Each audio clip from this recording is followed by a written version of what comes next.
even had someone following us just to mess with me more. What?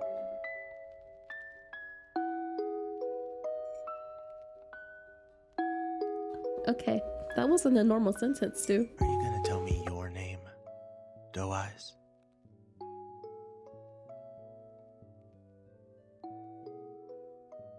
I gotta go. I'm sorry.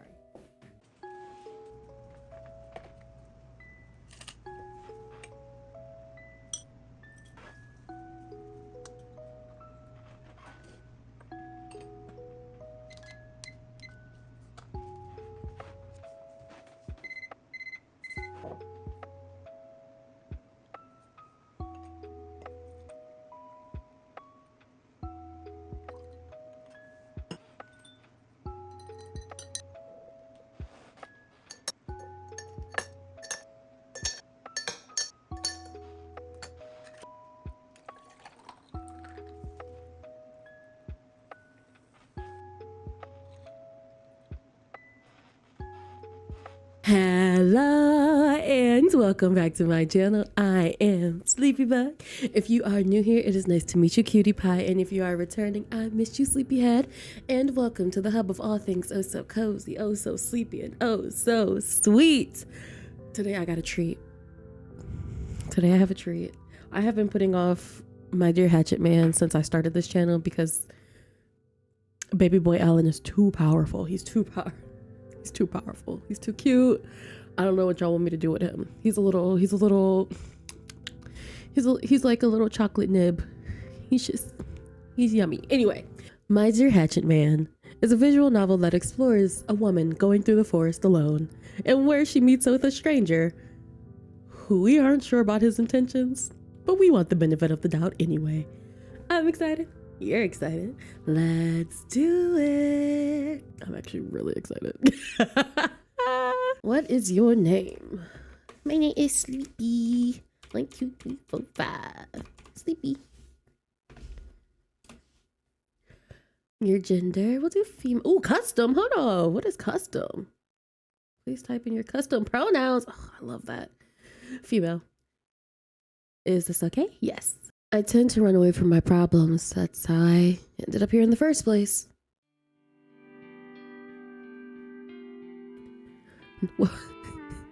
Not Doomsbury. Doomsbury, located in Massachusetts, with a small population of 30,000 people or so. Oh no, everybody knows everybody. It's known for being a college town where most young adults have taken over the streets and businesses. It's got a rich history, from cryptids to devil-worshipping cults. Now I need to look this up for real. If you were a gang of crime-solving teens, you'd have your work cut out for you. Jinkies. But the townspeople revel in the mystery, urban legends, and strange folklore. Considering how quiet the town was usually, anything that was a break from the monotony gained notoriety. Many people, especially families, would come and dump their kids for summer and spring break. You know, a boomer's worst nightmare. I dug my claws into the sleeping bag. Claws? Attending Doomsbury University. For the past few months of my fall semester, to settle, I fell into a routine. Eat, sleep, study, repeat. At first, I was excited to come from the next town over. Receiving that acceptance letter was the best thing that happened to me. I was handed a new life, one way more different than who I was. I wanted it more than anything. So once the chance was given to me, I took it, hook, line, and sinker. I was doing fine for a while, but it was hard to make friends. I was isolated. The only times I left my house was to grab a slice of pizza or for some coffee from the cafe. I sort of trapped myself in this cycle. Sometimes I wouldn't bother to eat and slug down sleeping pills. Oh no. To say this move wasn't going smoothly would be an understatement of the century. Oh, it's not like I hated here. Maybe I was just doomed to be miserable no matter where I went. I mean, I'm much happier here than where I used to be. That's not saying much, though. No. I wander into the woods, thinking that maybe a walk could wear me out and I could catch up on some sleep. There was nothing fun about laying on my bed, disassociating until I passed out. So I decided to leave my cave for some late night snacks from the local convenience store. Another staple of Doomsbury is the mystical and expansive forest that surrounds it. Wood trails that could take you to the many businesses and homes. All the natives knew the trails like the back of their hands, and I was so sure I did too. I was pretty familiar with the usual paths on my walks, staring at the same fucked up sidewalks or kicking the occasional pebble along the dirt paths. Walking didn't take much of my time, though I wish it did. I wouldn't say I'm much of a nature lover, but the woods do look nice, especially during golden hour. Tonight, I decided to take a different path. That's never a good idea. I wanted to see what the woods could bring me. A shortcut or maybe an epiphany, you could say. Maybe I could find a cool looking stick from the ground and pretend it's a sword. I'll admit, it doesn't sound like much, but given the circumstances, I have to work with what I got. It was starting to get colder. I could tell the numbness nipping at my fingertips. I jammed my hands into the pockets of my pants, trying to get some feeling in them. Wait a minute. Where exactly am I? God damn it. Well, this is just perfect. I'm all alone in the woods, with no service, no sense of direction, and it's dark out. That's what I get for being an adventurous. I'm an idiot. This is why we don't venture to the woods. This is why. Ooh, child. My eyes scanned around through the thick foliage of the trees. How long was I walking for? I couldn't have walked that far out, but it was too little too late for that now. The soles of my feet were aching. Begrudgingly, I sat on a large rock as a sort of makeshift seat to relax and collect my thoughts before I had a mental breakdown. I sigh, slightly grimacing from the cold, hard surface of the rock.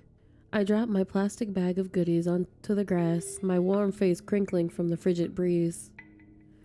I don't know what to do. I can't believe I'm lost out here. That if I died, it could be weeks before my body was found. Oh no! That is a valid fear. Valid. You're adding things to my list that I don't need. I sniffle, wiping away the small tears forming in the corner of my eyes. At least I have my snacks. Girl, you better ration. My hand reaches down to rummage the bottom of the bag, feeling around for what I could get my hands on. I feel something wrapped in plastic and pull it out. I grab an off-brand, healthy granola bar that was coated in chocolate and some caramel drizzle. Not exactly the most exciting choice, but fuck it. I need something to chew on. Anxiety eating. I struggled with the wrapping. It was getting in between me and my pseudo-healthy crunchy bar. The deafening silence was disturbed by what seemed like the sound of a twig snapping. Jump or freeze in place. Knowing me, I freeze and I look around. I'm like, what was that? My eyes frantically dart around looking for an exit. I want to run far away from whatever was approaching. Calm down, Sleepy. Maybe it was just an animal. Or maybe not. Fuck, I'm not ready to die.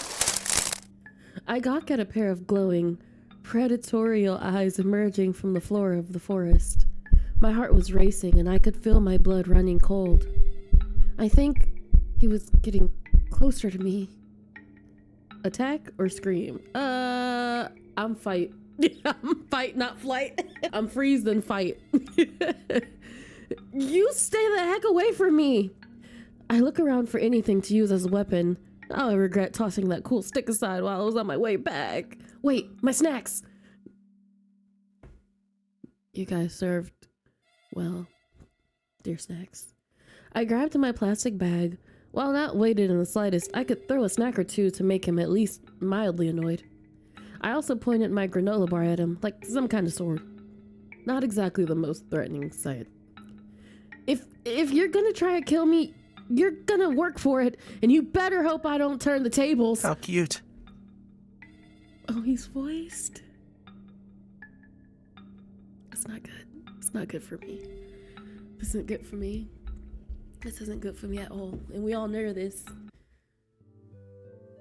Oh, what a cutie pie! Okay, so I've always tried to stay away from my Dear Hatchet Man because I wanted to play it. So I would, even when I saw art of him, I'd be like, he's so cute. Okay, we should be scared. We're in the woods. People do suspicious things in the woods. I couldn't make out his features well, but his hair stuck every which way out of his head, and he appeared to be holding something. A hatchet. Okay. Something wrong with you?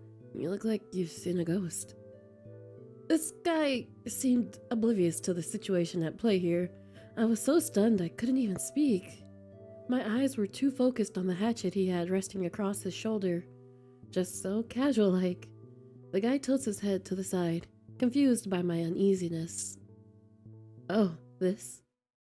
He held one of his hands up before letting the hatchet slip from his fingers onto the patch of grass beneath him, moving slowly to emphasize that he was harmless. He did all of this while putting up a friendly smile. Take it easy. I'm not gonna hurt you. Are you lost? Oh yeah? What makes you think I can trust some guy with an axe in the middle of the forest like it's nothing? The stranger only replied to my question with a smile. It was only making me more nervous. Well, answer me. It's a hatchet. Huh? It's a hatchet, not an axe. Oh no, he's snarky a little bit. I like that. I blink at him. Was he mocking me?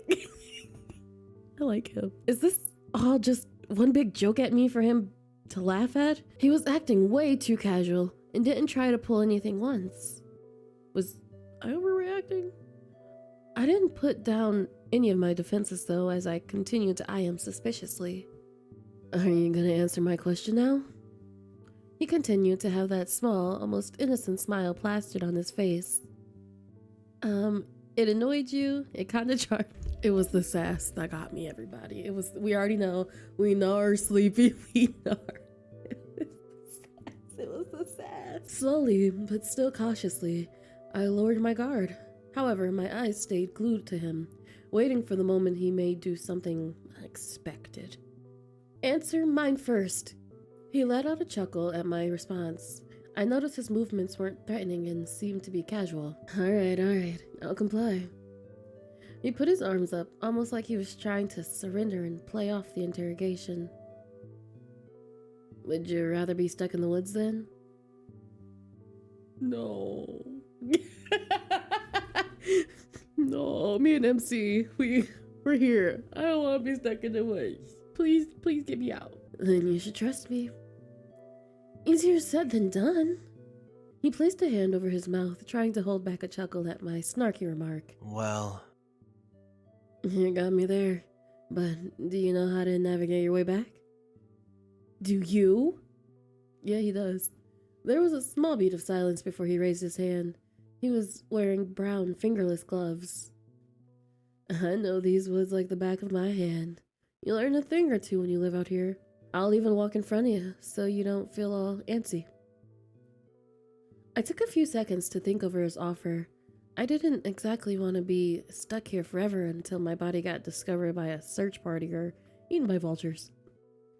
Whoever this guy was, he was the best choice I had for now. Fine, lead the way. He smiled at me, reaching down to the ground and picking up his sturdy hatchet, perfectly sticking out from the soft tufts of grass. He swung the tool back on his shoulder. If I catch you doing anything remotely suspicious, I'll start swinging. Swinging what? I heard you loud and clear. I like Alan. This isn't good. I like Alan. He offered me his hand. I could barely make out the callousness and a few scratches from his hand.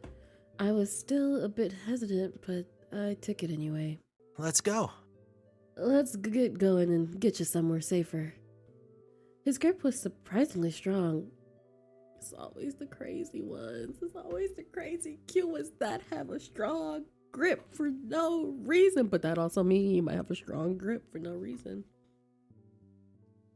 I'm just saying. The trees were becoming less dense the more we walked together, with the light of the moon guiding us through the foliage. Now and again, he would give me small glances, and in return, I got a better glimpse of his features. Particularly, his eyes were the most noticeable. Both of them are different colors. Oh, he has heterochromia? Heterochromia? I couldn't help but stare at them like I had spotted a rare creature in the wild. I don't think I've seen you before. Are you new around by any chance? I was a bit caught off by surprise, not expecting him to bring up a conversation. I just realized that I had been looking up at him without saying a word. Well, I moved from the next town over not too long ago. He perked up with interest. What made you decide to stay in good old DOOMSBURY? I merely shrug at him. I had lots of reasons for staying here. I doubt this guy wants to hear about my problems. And to be frank, he was a near-perfect stranger. I won't spill my guts, but I'll tell him something. Wanted to get out of my bubble, to put it simply. DOOMSBURY University seemed like the best school for me. And how is that going for you? Oh, you know. Perfect. Fine. Super. Oh, that bad, huh? He seems like the type that you get really attached to really easily. And he'll start crying because you're so comforted by like his presence. You'd be like, I just decided that I didn't want to do this anymore, but I'm still doing it. And like, you're just giving him your whole life story. I cringed. So much for being vague and mysterious. Me. I can't do it. I'm like, hi, it's nice to meet you. My name is Sleepybug. Did you know that I'm 5'3" and that I love watermelon and that I like to go swimming and the sun is my best friend, and sometimes I go outside and sunbathe and I just kind of let it seep into me and then go into like, when I was 3 years old, I choked on a Mento because I stole it from the shopping cart. I stole it from the shopping area and my mom had to give me the Heimlich in the middle of Tops. The guy chuckled more under his breath as he continued to guide me through the trees and bushes. We both stayed silent, occasionally shattering the silence with small talk. You could tell I was uneasy around him. He seemed a bit sullen, like he'd been looking forward to talking with me. All right, Alan. All right. My short responses and constant fidgeting told him that I was still on my guard. Not that he blamed me. He was sure he'd be cautious of some dude with a hatchet too. As we continued our trek, the tension we had before slowly dissipated, and I stopped being afraid of my own shadow. With time, the unkempt dirt path of the woods merged with the edges of the sidewalk, a sign of civilization. What a relief. I could practically kiss the ground right now. Looks like we finally made it. Oh my god, thank you! Jeez, I owe you one. I finally let go of his hand, stuffing mine into my pockets. And don't mention it, it wasn't an issue at all. I turned over to him, scratching the back of my neck and feeling the chills of the cold air tickling my skin. Listen, you didn't murder me, and that's all I could ask for. I should at least return the favor? The guy didn't even give it a thought, as he grinned ear to ear. Tomorrow, meet me back in the woods and we could get some more snacks from that place. I didn't mean for that to sound so suggestive, I'm sorry. He pointed at my plastic bag. Oh, sure it wasn't until I looked down at it and saw a decently sized hole had torn its way. Only a few of my stacks have survived. It must have ripped along the way. That would have had me on my knees, crying. I groaned. Are you kidding me? That was my dinner. I'll get you more stuff tomorrow. Deal? I looked at him with sad, tired eyes. He gave me a sympathetic smile. For some reason, I trusted him. I didn't know how else I could explain it. Deal. And thanks again. I'll see you around then? He continued to stand in his place while I turned my back from the woods, walking into my neighborhood once more. Stopping at the front door, I gave him one last wave. I couldn't tell from the distance, but he seemed to wave back. See, this is how I end up kidnapped. This is how I end up kidnapped, because I would have been like, oh, we're friends now. He's really nice. I'm like, wow, they were really nice. That is my friend. He's not doing weird things like standing in front of my house longer than he needs to after he gets me home. We're friends now. Anywho, I'm so tired. Oh my goodness. Look! Oh wait, I need to move. In the corner, there's Bill. And then there's my little twink son. Oh my god, what is my twink son's name? Oh my god. It's not Alucard. I just have Alucard brain rot right now. Anywho, exhausted, I immediately throw myself on my bed, tossing the plastic bag on the floor. Finally, I can get some rest. God, my feet are already aching. How long did I walk? It seems incredibly late. My eyes, they feel heavy. Whoever that guy was, God bless him. Wait, I didn't get his name. I'll ask him tomorrow. I like the box that said, do not look. I feel heavy, like I can't get up. I don't need this negativity in my life. Something is on top of me. Yep. Yep. Okay. Something's on top of me. Yep. Okay. Huh? Oh God. How long did I sleep? I must have passed out and slept like a rock. Last night. Oh yeah. I got lost in the woods. Met a strange dude after he scared the living daylights out of me, and he promised to give me some snacks for today. I feel some mix of comforting jitters sinking in.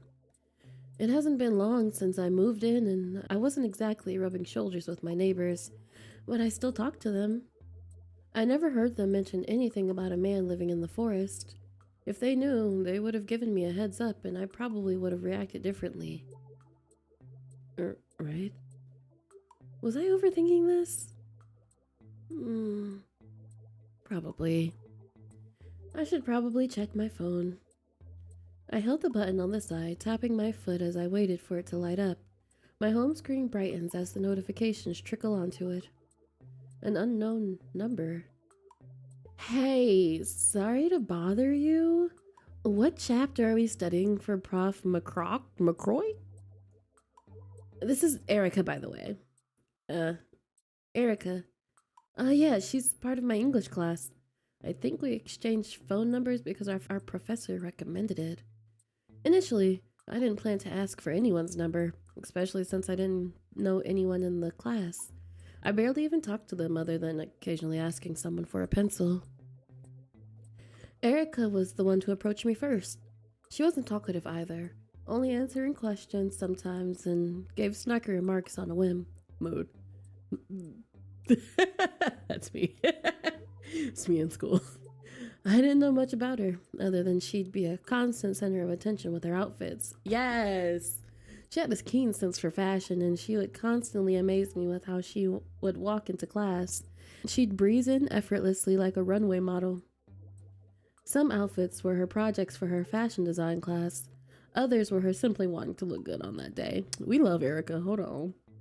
It was pretty surprising to find out that she was majoring in interior design. She'd be the chicest interior designer, that's for sure.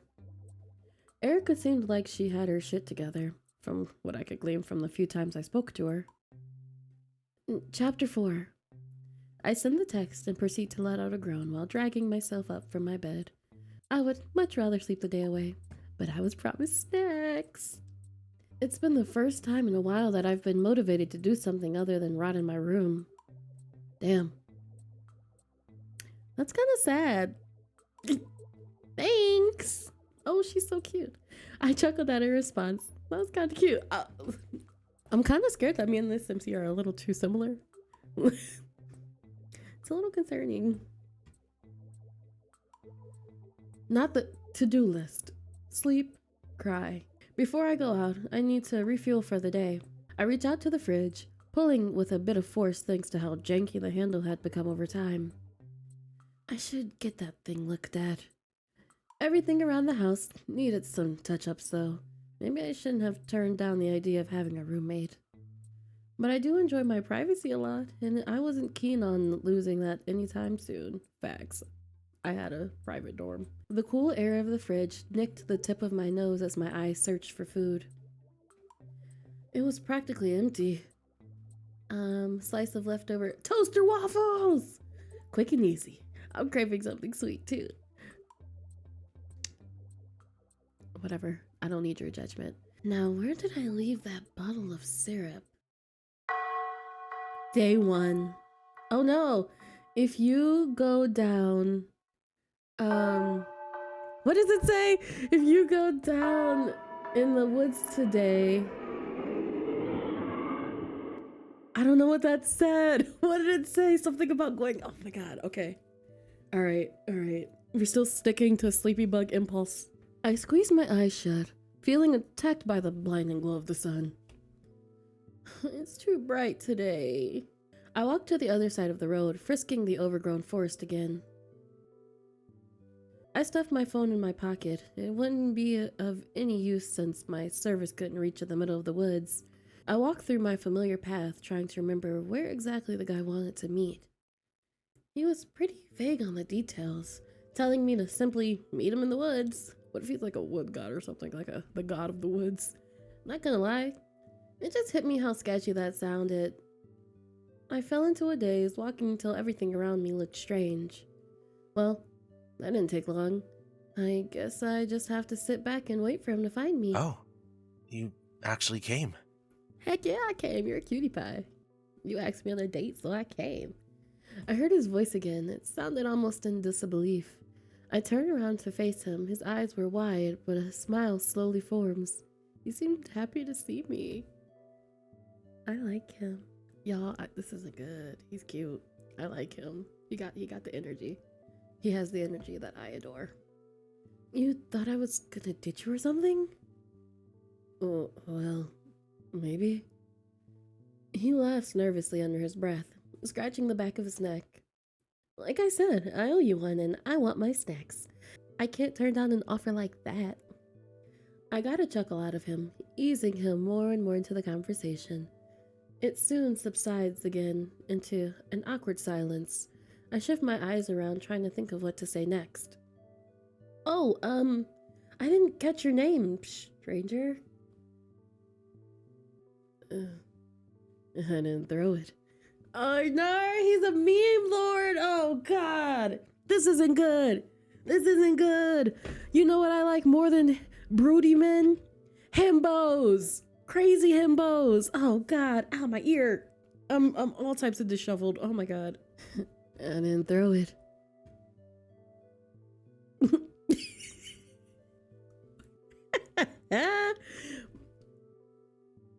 Oh my god.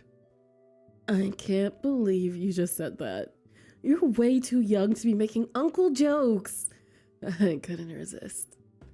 He flashes a smile at me, one that was way too proud of himself for that line. It's Alan.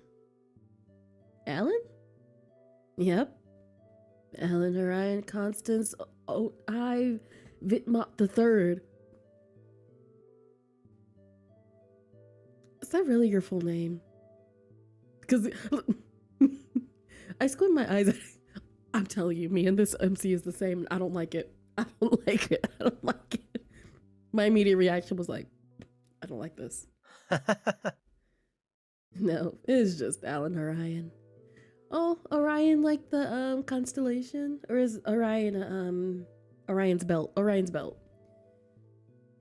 Wow, you're already lying to me. I can't believe you, Alan. I shot back at him in a snarky tone. Alan proceeds to place his arm behind his back, flashing a rather sharp teeth. Are you gonna tell me your name, Doe Eyes?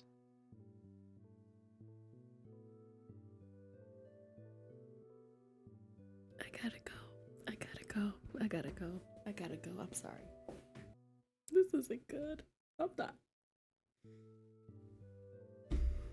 It's over for me. Don't do that. Not doe eyes. Not doe eyes. Oh my god. What am I gonna... We're fine. We are grown. We're grown women. We are grown. We're grown. He leans in, not too close for comfort, but enough that I could take a good look at his features. He has scars on both sides of his cheeks. They were small, and one looked like an X on his face. He's gonna have a tragic backstory, and then I'm really gonna like him. His shaggy hair had bleached tips that's... Oh no, I didn't even notice! Oh my god, how cute! His shaggy hair had bleached tips on some ends. Then my eyes fall onto his, staring directly at me like some new creature he discovered. Both of them are in a different color. I couldn't help but feel a chill run down my spine.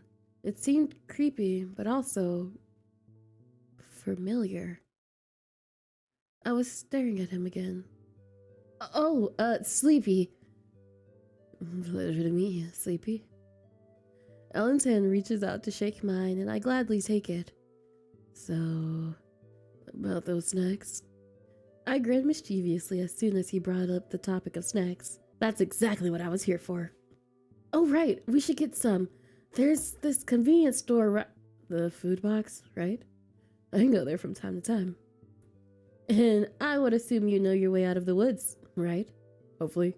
Alan chuckles, sensing my anxiety about being able to get out of the forest. You seem to get lost easily, huh? What would you do without me, doe eyes?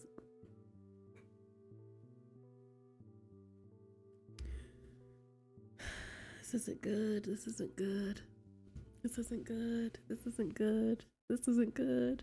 He makes you want to...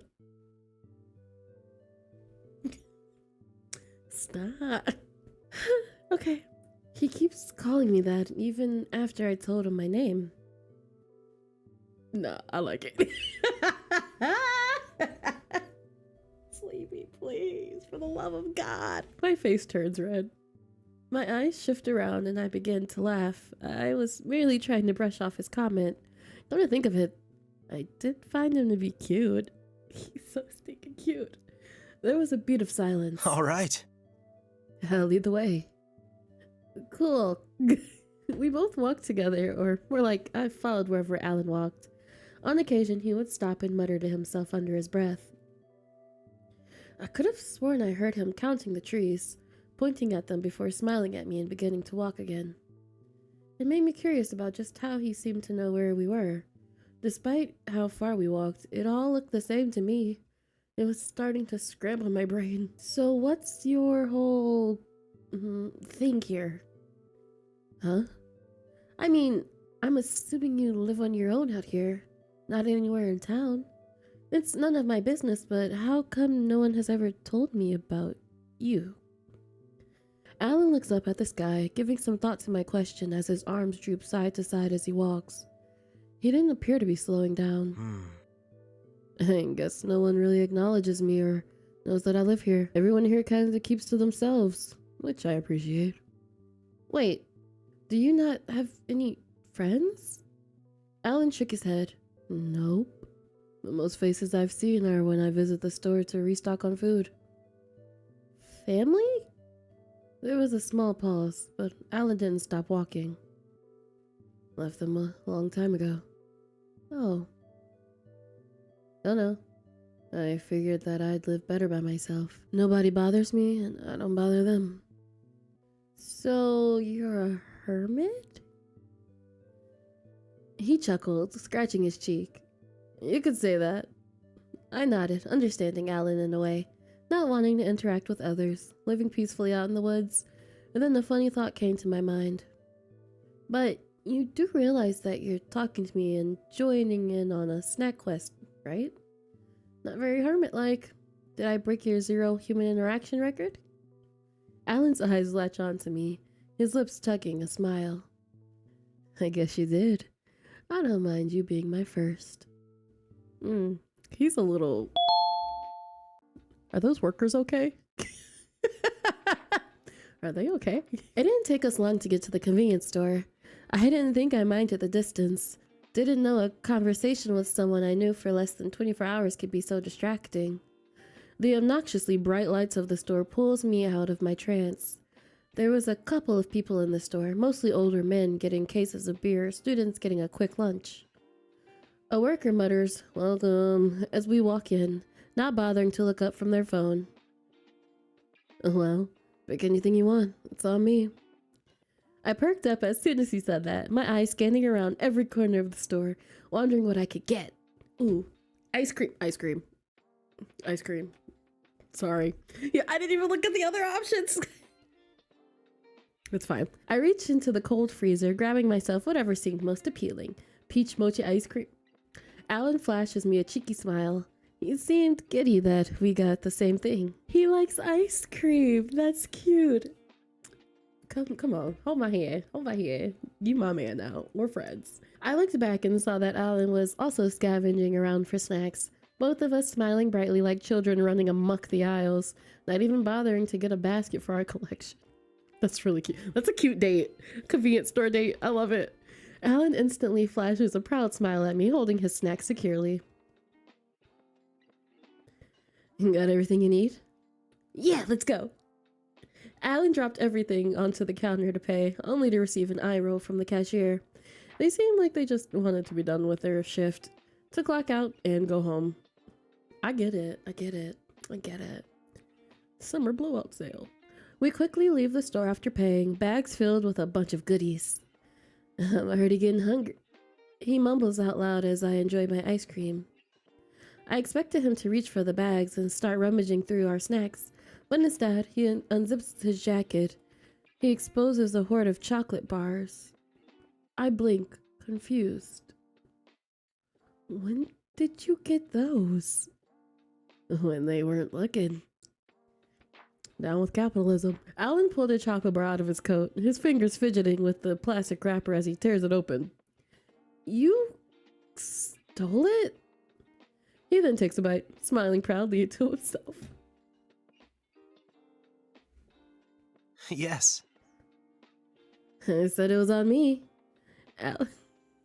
Alan, what the heck? That's just silly. It's really silly.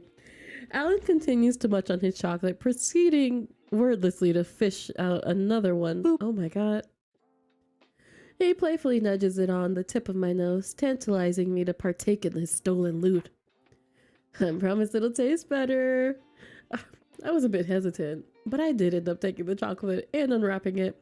It was just candy. What's going to be so special about it? That's what I thought until I ate it. And he was right. It does taste better. I laugh in disbelief. Wow, you were actually right. Holy shit. You see? I still couldn't believe that he had stolen candy. Well, it was kind of impressive that he did it so nonchalantly and with ease. They probably didn't care. I still couldn't help but feel bad that we went out of his way to grab enough to share. Offer him a taste of your treats. Have a taste, baby. It only seems fair, right? I motioned my ice cream towards him. I was shaking it to signal Alan to indulge a bit. He tilts his head like a confused dog before getting the hint. Oh, he leans forward. I felt his hand graze against mine, pulling me a little bit closer to take a bite. His lips smacked. He takes a moment to savor the taste. Okay. I'm fine. His eye... See, I can't even read now because I'm flustered. Then his eyes gaze up at me, staring with a smirk spread on his face. One I couldn't exactly pinpoint that he was trying to say, but my heart felt like it was pounding. You have good taste, doe eyes. Okay, Alan, you need to get out my face, sir. Alan then steps away, continuing to eat his forbidden chocolate. Hey! I call out before following him right on his tail. I think I have a crush on him. Not Martian Lake. That's cute.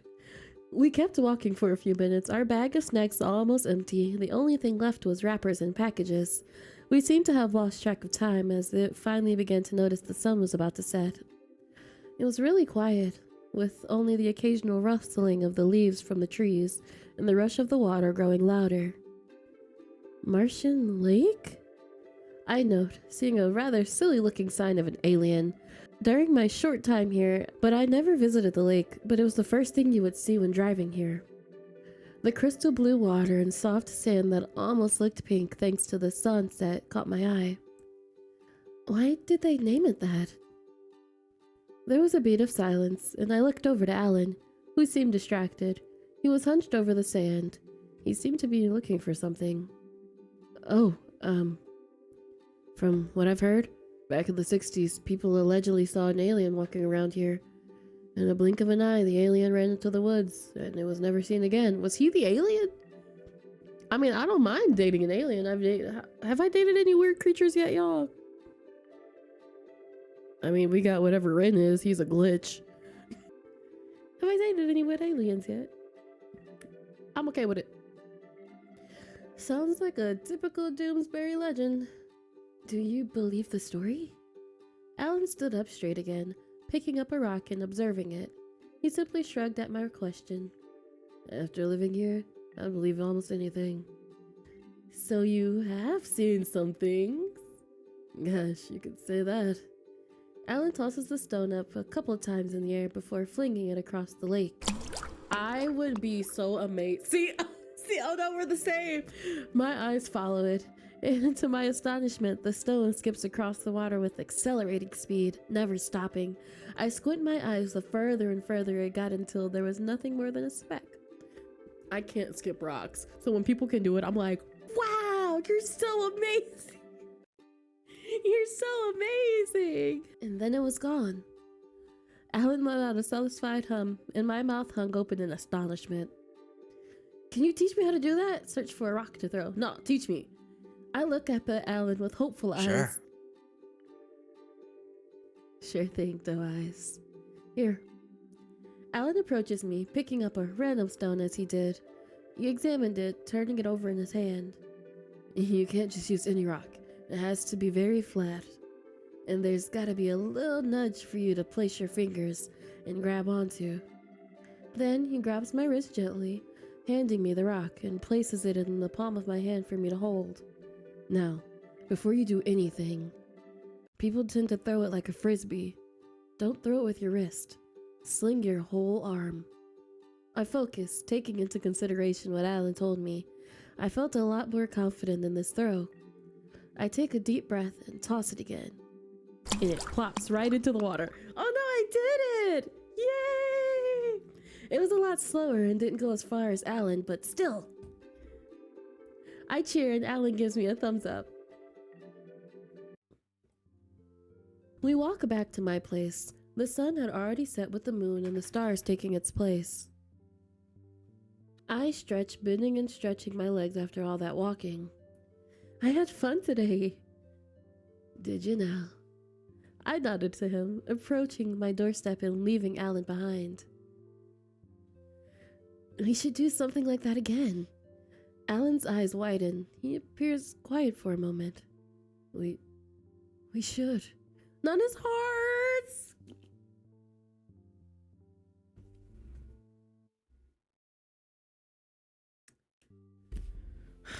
This isn't good. This isn't good. I fear that I have a crush on this cute little alien man in the woods with his hatchet. I turned my door handle, opening it slightly. See you around, Alan. Look at the little aliens on TV. Well, I'm telling you, he's an alien. We got too much alien themes going on. Much like yesterday, as soon as I entered the house, it was as if all my energy drained out of me. I didn't even bother to go upstairs to my bedroom. I fall onto my sofa, face first. Same girl. I'm just gonna sleep here. The sound of the TV slowly drowns out the sound of my breathing. Soon, every single worry I had faded away.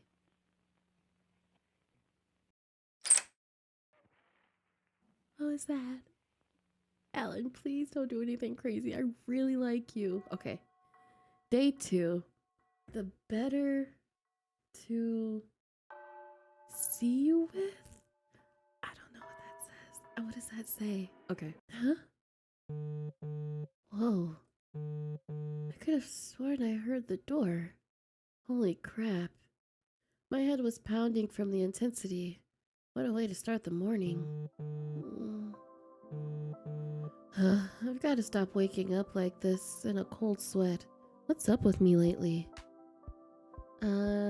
Check messages, don't bother. Yeah, we can check them. My hand scrambled to where I had left my phone. It only took a few minutes before the vibration signaled me where I was located. There you are. No new messages, not from anyone I knew in particular. Just usual social media notifications that I wouldn't be bothered to check, and a missing person alert? That's probably what violently woke me up. It gave a basic info description, but it seemed to be out of my control. I decided to ignore it. I let out a yawn as I stretched. Despite sleeping on the couch, I was more than comfortable. No soreness, no nothing. It was quite rare. Now, what to do to tackle the day? Oh, I guess I should probably eat. First things first, I need some new clothes to wear for the day. The room was practically overrun with dirty laundry.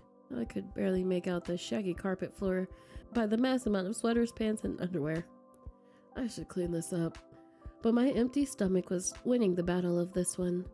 Not that I had much money, but I needed to get at least a few groceries. I don't plan on starving to death.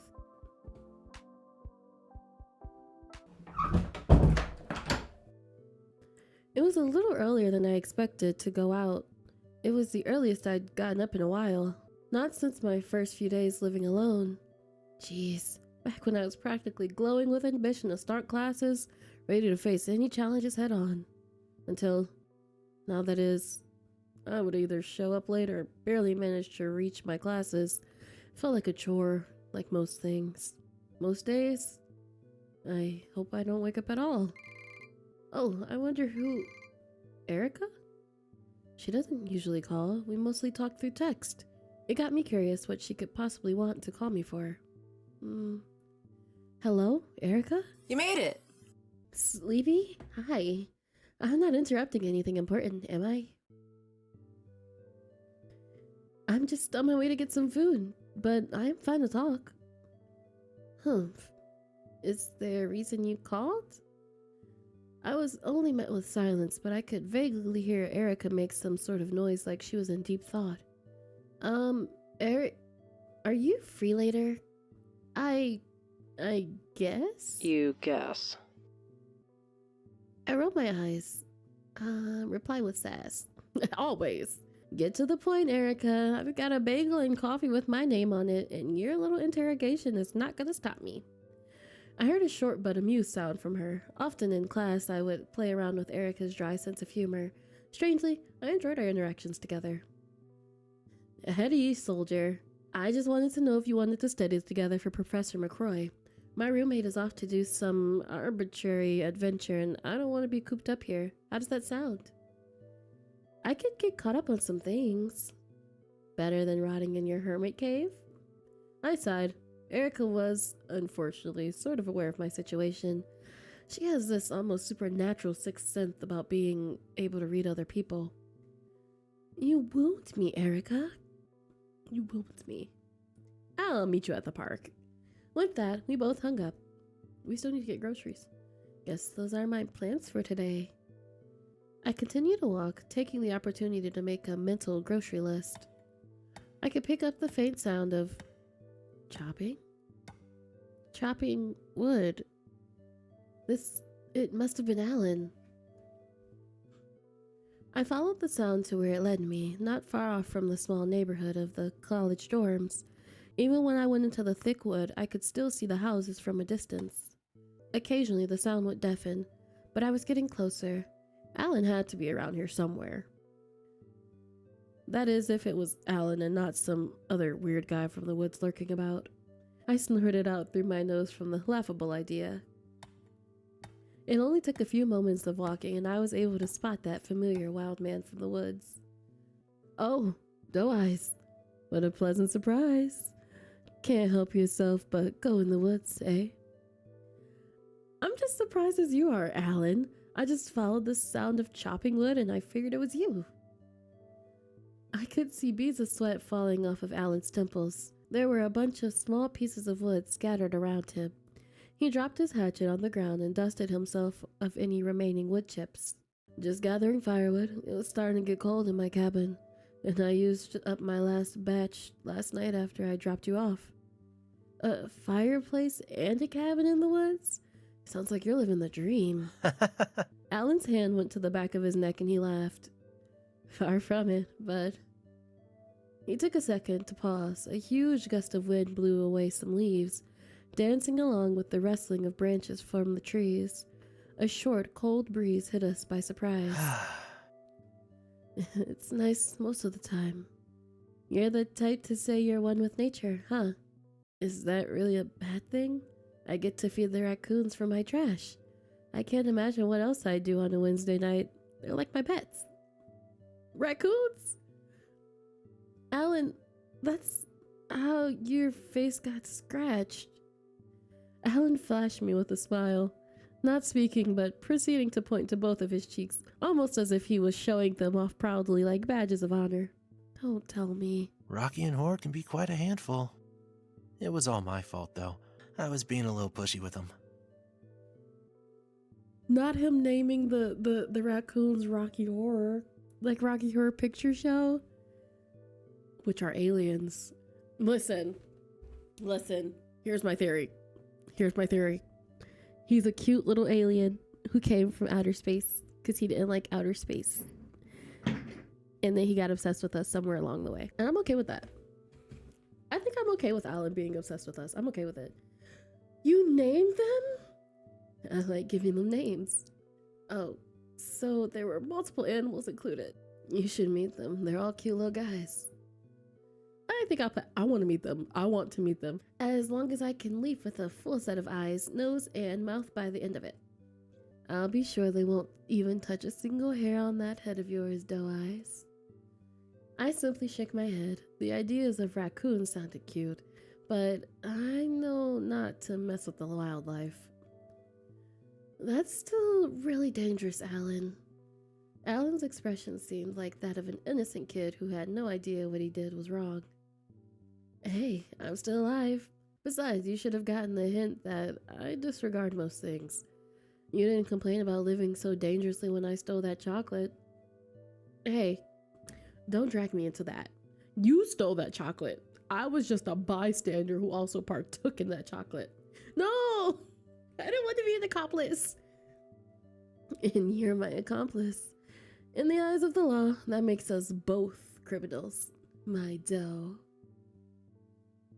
Arrest me then, officer. Nope, I am not.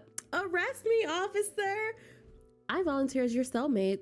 That way, it will be easier to break out of prison. Alan laughed at my jailmate escapism plan.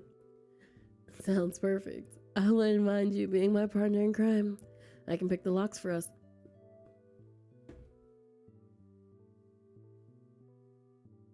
He can pick locks. You know, like the locks to our front door, the locks to our windows.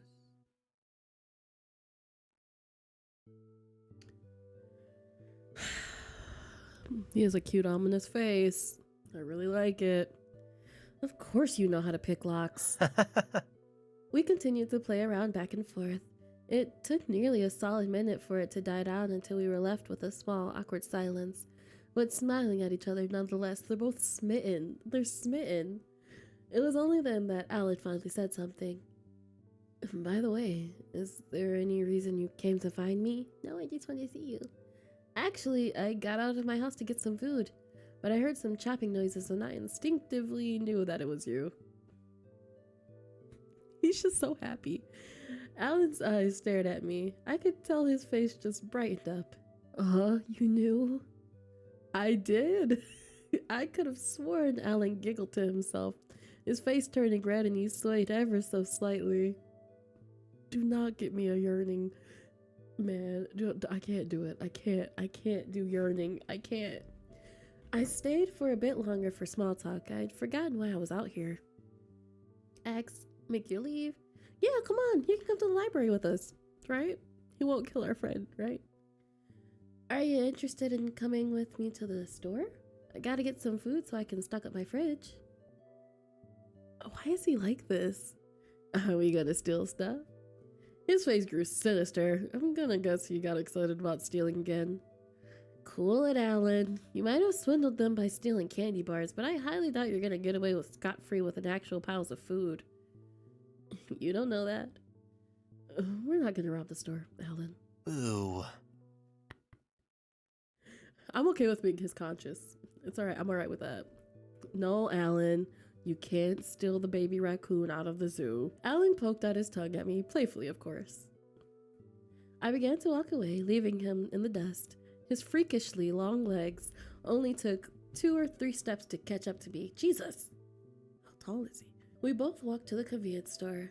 It was nothing more than just a casual hangout between us. As we entered through the doors, there was another employee eyeing us suspiciously the entire time.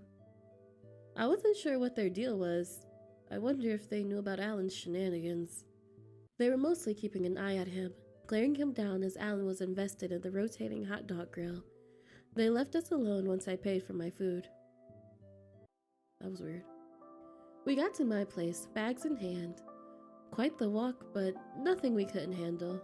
DOOMSBURY was ideal to walk around and go to places that were easily accessible. I love that! Accessibility! I wonder what it's like to have accessible places and accessible walking and accessible public transportation. They say fall was the best time of year in this little town. I can already see some bright yellow and orange leaves cascading down from the trees before resting on the ground. It was pleasant to see the seasons change right before your eyes as time swiftly went by. Alan was right behind me. He awkwardly stood at the doorstep. His lips were pulled into a thin line as he seemed to hesitate to enter because he wasn't finally entering at night when I wasn't awake. Don't be shy, come in. I beckoned him to take the first step.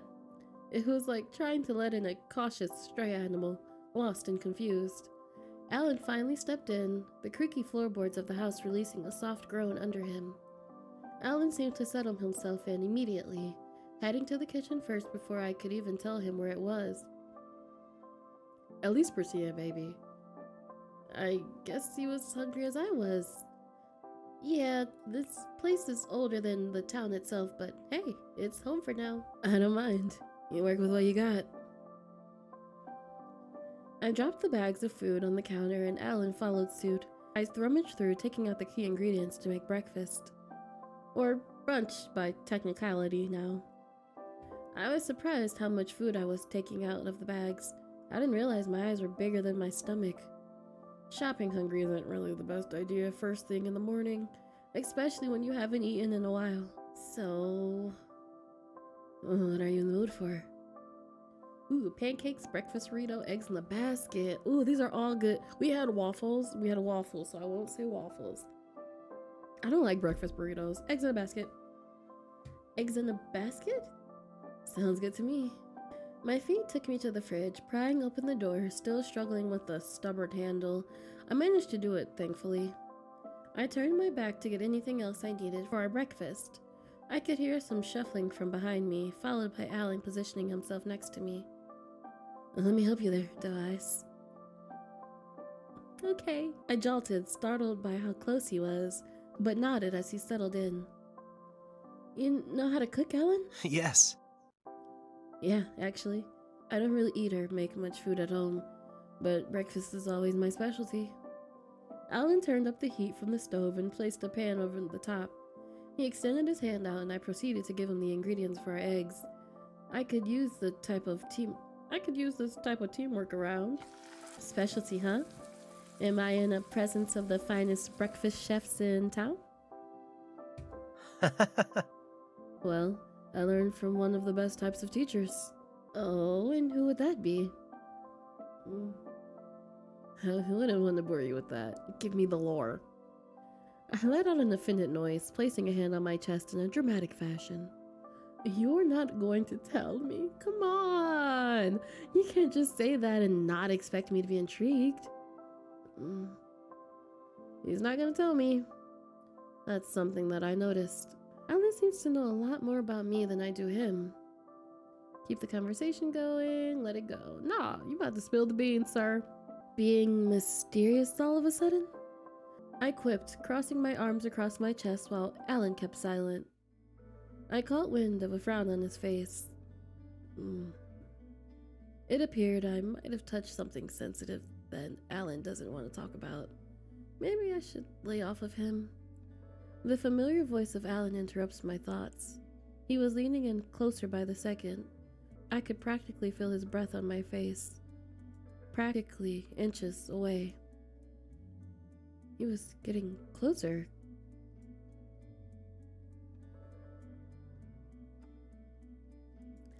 He's doing it to divert my attention, but I'm gonna do it because I want to kiss him. He's cute.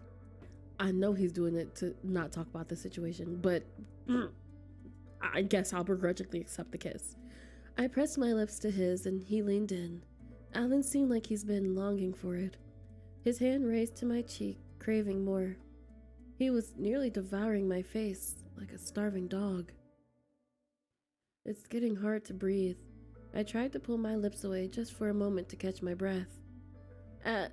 He smashed his lips again. I began to shudder.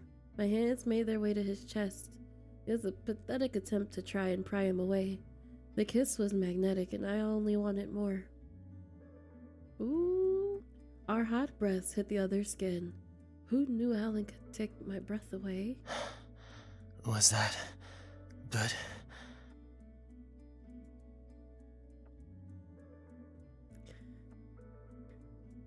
I don't know what you guys want from me. I only let out a breathy, short laugh. I think you're rather greedy. Alan's thumb ran across my cheek affectionately. His touch felt warm and comforting. But I think I could also get used to this too. He calls us no eyes, but he does the no eye thing where he's just like, I like them. There was a pause of silence between us, but the sound of my heart beating against my chest roared through my ears. I couldn't read Alan's expression, his eyes only staring into mine. What could he be thinking about? I think we should eat now, huh? You don't want the food to get cold, I awkwardly said, writhing within Alan's arms on the counter. And sorry I didn't mention this sooner, but I have to meet up with a friend later. Oh. Alan's face seems to fall, all the joy and positivity now sucked out of him. You can come if you want. I'm sure Erica wouldn't mind. His face didn't seem to change expression, not even an eye twitch. Erica. He mumbled under his breath, carefully considering the invite. If you don't want to, then that's okay. No, I'm going. I blinked at him. Well, if you're sure. Alan smiled at me as I grabbed our plates. That was a little strange from him. I hope I didn't make him feel obligated to come with me. After some time, I was able to remember where the park actually was. I don't visit much, only came for the occasional walk. It wasn't too busy around this time. There was the occasional kid here and there. The place was often overtaken by old people feeding the pigeons or students from the campus. If I was really lucky, I would listen to some live music from music groups and get tips from the locals.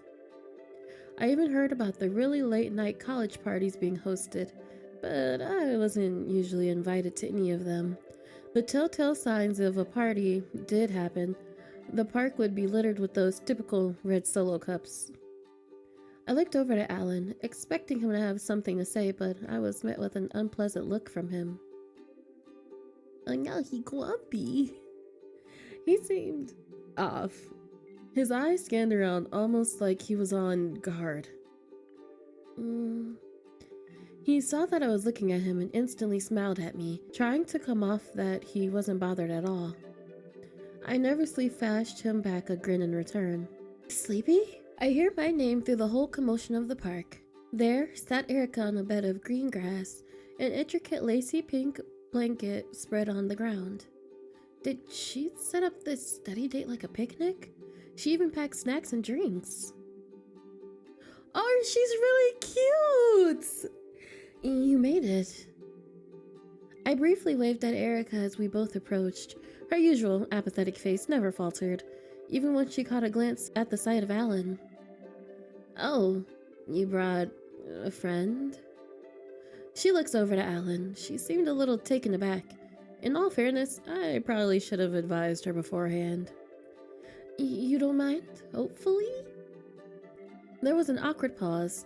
Erica nervously adjusted her skirt before giving a response, but she still kept a cool head. No, that's fine. But this means I didn't bring enough food to feed all 4 of us. 4? Sleepy! I heard a voice coming to my right, and I was met with a bright, cheerful face. Huh? Hey! Hey, Sleepy. I recognize that dorky smile from anywhere. Stu? My eyes slowly blink, and the hamster wheels in my head quickly started to turn. You're here! It's been so long! I stood there for a couple of seconds in complete shock. The bastard I haven't seen since high school. I couldn't help but smile at him. What the hell are you even doing here? You didn't tell me you were around. I wanted to surprise you. Isn't that cool? Erica said she knew you and agreed to invite me to the study date so we could see each other. Hesitantly agreed. Yeah.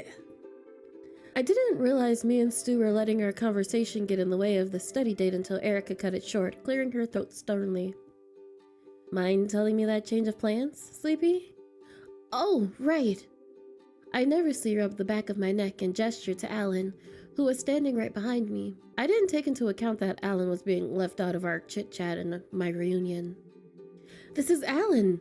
We crossed paths not too long ago. As soon as I introduced him, I was met with silence. Erica and Stu looked baffled. Alan hasn't even uttered a word.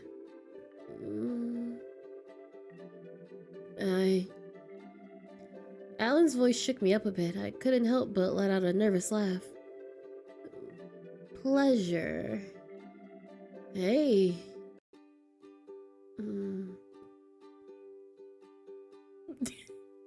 Everyone falls into an awkward silence, only the natural folly of the park filling the dead air. I have to think of a conversation starter, quick. No! Direct me, cheers! We're gonna stick with Alan because we started with Alan and I like Alan. So, Alan, I hope you don't mind me just studying. Today was probably the most boring hangout for us.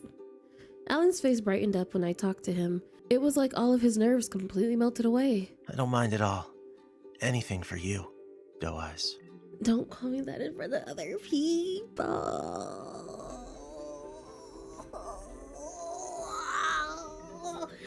I'm fine. Oh, he was using that nickname still in front of the... I'm so happy that we have the same reactions. Every time, me and MC always have the same reactions. I could hear Stu muttering something to himself, but I was unable to pick up anything intelligible. It's too late at this point, let it slide. You feel uncomfortable, correct, Alan? You liked his nickname for you. I liked it. I didn't mind it. It's no issue. I thought it was kind of cute. I looked back to Stu and Erica, who were all silently agreeing to continue with the plan of the study date. We can study for a few minutes and have the rest of the hour to finish up the assignment. How does that sound? There's that then. I look over at Alan, smiling up at him, only to be met with the unpleasant scowl. He was staring daggers at the two in front of him, but once his eyes met me, his expression softened. He's checking the boxes. Unease fell to the pit of my stomach. Usually, Alan was more or less talkative with me, but then again, he told me he never really interacted with anyone else. I'm the only one he had spoken to. Quite frankly, I thought he was kind of exaggerating. I mean, Doomsbury was a small college town. Almost everyone knew each other, even if it was through a friend of a friend. We all sat down together, all in a neat little circle. The basket of food sat perfectly in the middle. Alan sat the closest to me, dropping down to the grass and positioning his knees to his chest. I saw Erica take out some assignments in a book we had been assigned. Should I go over the lesson for you? That would be nice. Erica nodded at me, graciously placing a pencil right behind her ear while flipping through the textbook. Throughout the day, we mostly talked amongst ourselves while Alan and Stu sat in awkward silence. I was gonna say, I feel like that's such a, like, it's a good idea. I get it, but it's a little awkward.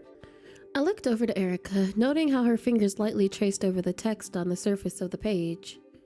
The book Erica was holding caught my attention. It looked rather old, the edges already fading from its original color, and the paper crinkled with every movement. So, what book did you pick for our assignment? Erica turned over the cover of the book, and I read its title. Whispers of the Hanged? The title sounded a little gruesome. Yeah, Erica. Maybe she's one of those girls. So, what's it about? The actual history of the Salem witch trials. It goes through all the grim details of what women of that time went through. The excruciating executions. That's a big barbaric, eh? There was a beat of silence. Erica gave him a look. I wasn't sure what to describe it. Was that anger, surprise, or both? I feel like I should say something, but... yeah, ease the tension. It is barbaric, but that's history, you know? I forced out a laugh, trying to get the others to join. The only one that did so was Stu. Alan simply crossed his arms and Erica remained silent, but looked down at her book. Not a fan of real-life violent crimes? Or reading it for that matter. Good thing it's not your assignment then. Well, so much for that plan. I did the best I could. The tension was so thick you could cut it.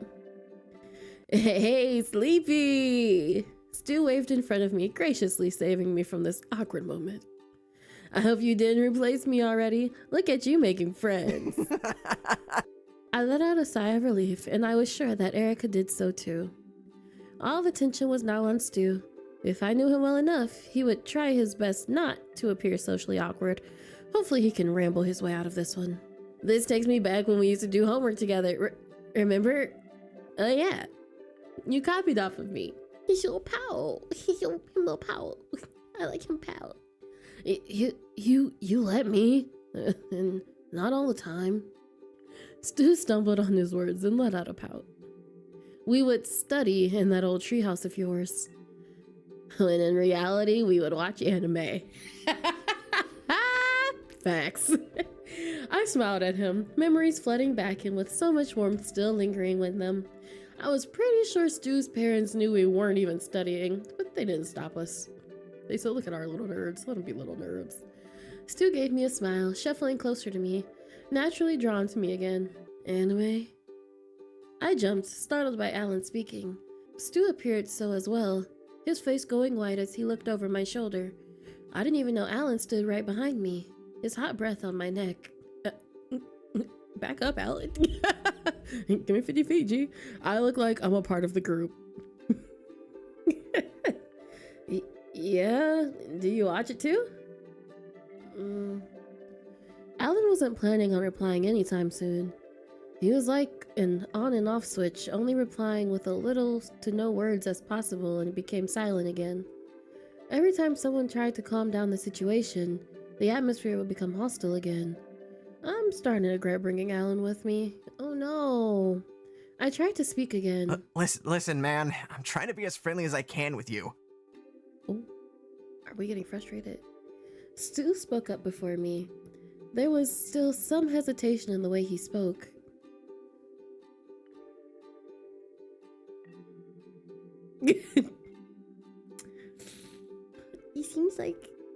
It seems like there's some beef. There seems to be some beef. We're trying. He proceeded to gesture to both him and Erica, much to her surprise. I get that you're also a friend of theirs, and we don't have to be your friends, but throw us a freaking bone. You don't have to be here. Hold on, why are you yelling at my friend like this? There was a beat of silence. My heart could stop right then and there.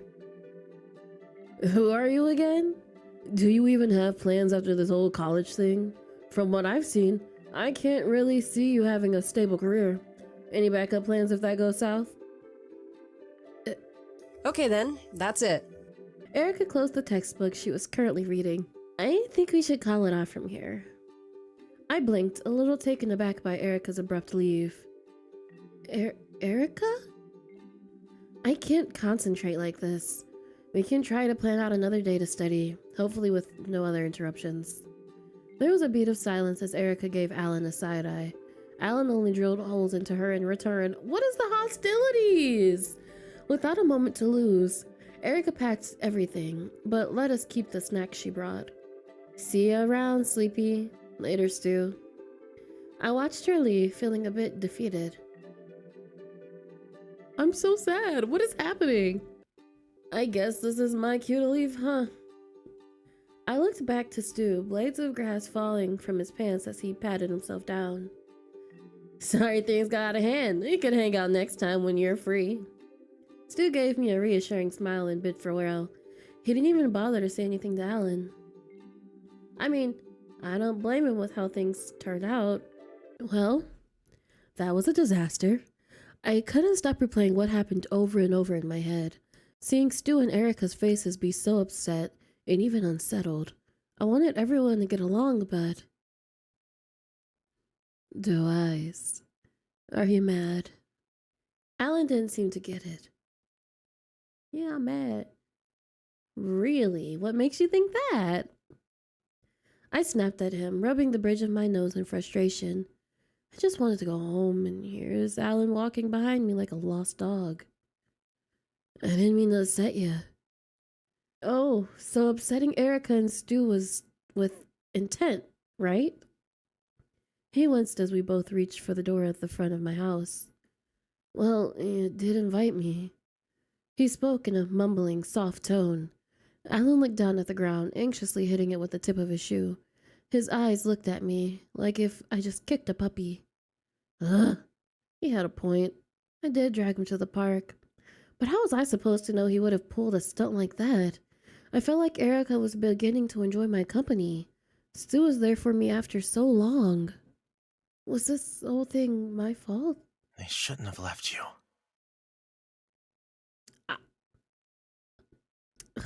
Huh? They left you. I know I'm not the best to be around other people, but that doesn't mean they can leave you behind when things get intense. He's kind of right. I know he's gaslighting me. To heck. But he's kind of right. I didn't. I stared at him. And as he did so with me, it only hit me that unlike Stu and Erica, he stood by my side. I'm still upset, just a bit less on him.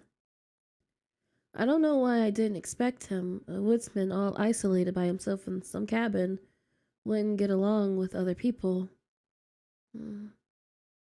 Then, why is it when I interact with him, he's so easy to talk to? I sighed. Mind if I stay? Whatever. I'll be right back. I'm gonna go get some extra blankets and a pillow for you. Oh, you don't have to, do I? I can't leave you pillowless, Alan. Besides, I'm kinda cold. Oh. I quickly ran upstairs to my bedroom, leaving Alan by his lonesome for now. Luckily for him, my bed was swarmed with multiple blankets and pillows.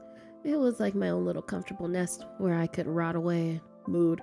I picked up a decently thick, cozy blanket and a pillow, bundling up in my arms, the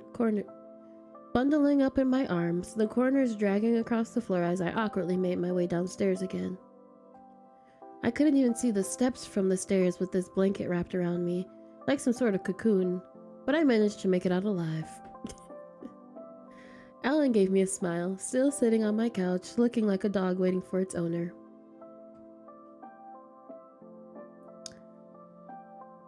Let's throw it at him. Hey Alan, think fast. I threw my pillow at him with all the force I've got. I expected him to be caught off guard and watch him be hit on the face. However, to my shock, he quickly caught the pillow with his hand. I knew he was gonna do that. I knew that was gonna happen. I knew it was gonna happen. He's shifty. He's shifty. However, to my shock, Alan quickly caught the pillow with his hand. A soft hit sound could be heard from his palm. Alan simply gave me a smile after placing the pillow on his lap.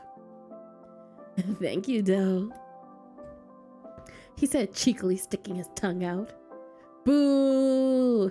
I plopped myself beside him on the couch, throwing the blanket across the couch. It slowly landed on both me and Alan, taking its warmth. Now it's just us, opposite sides of the couch, in the cozy glow from the TV. In silence. Yeah, just us.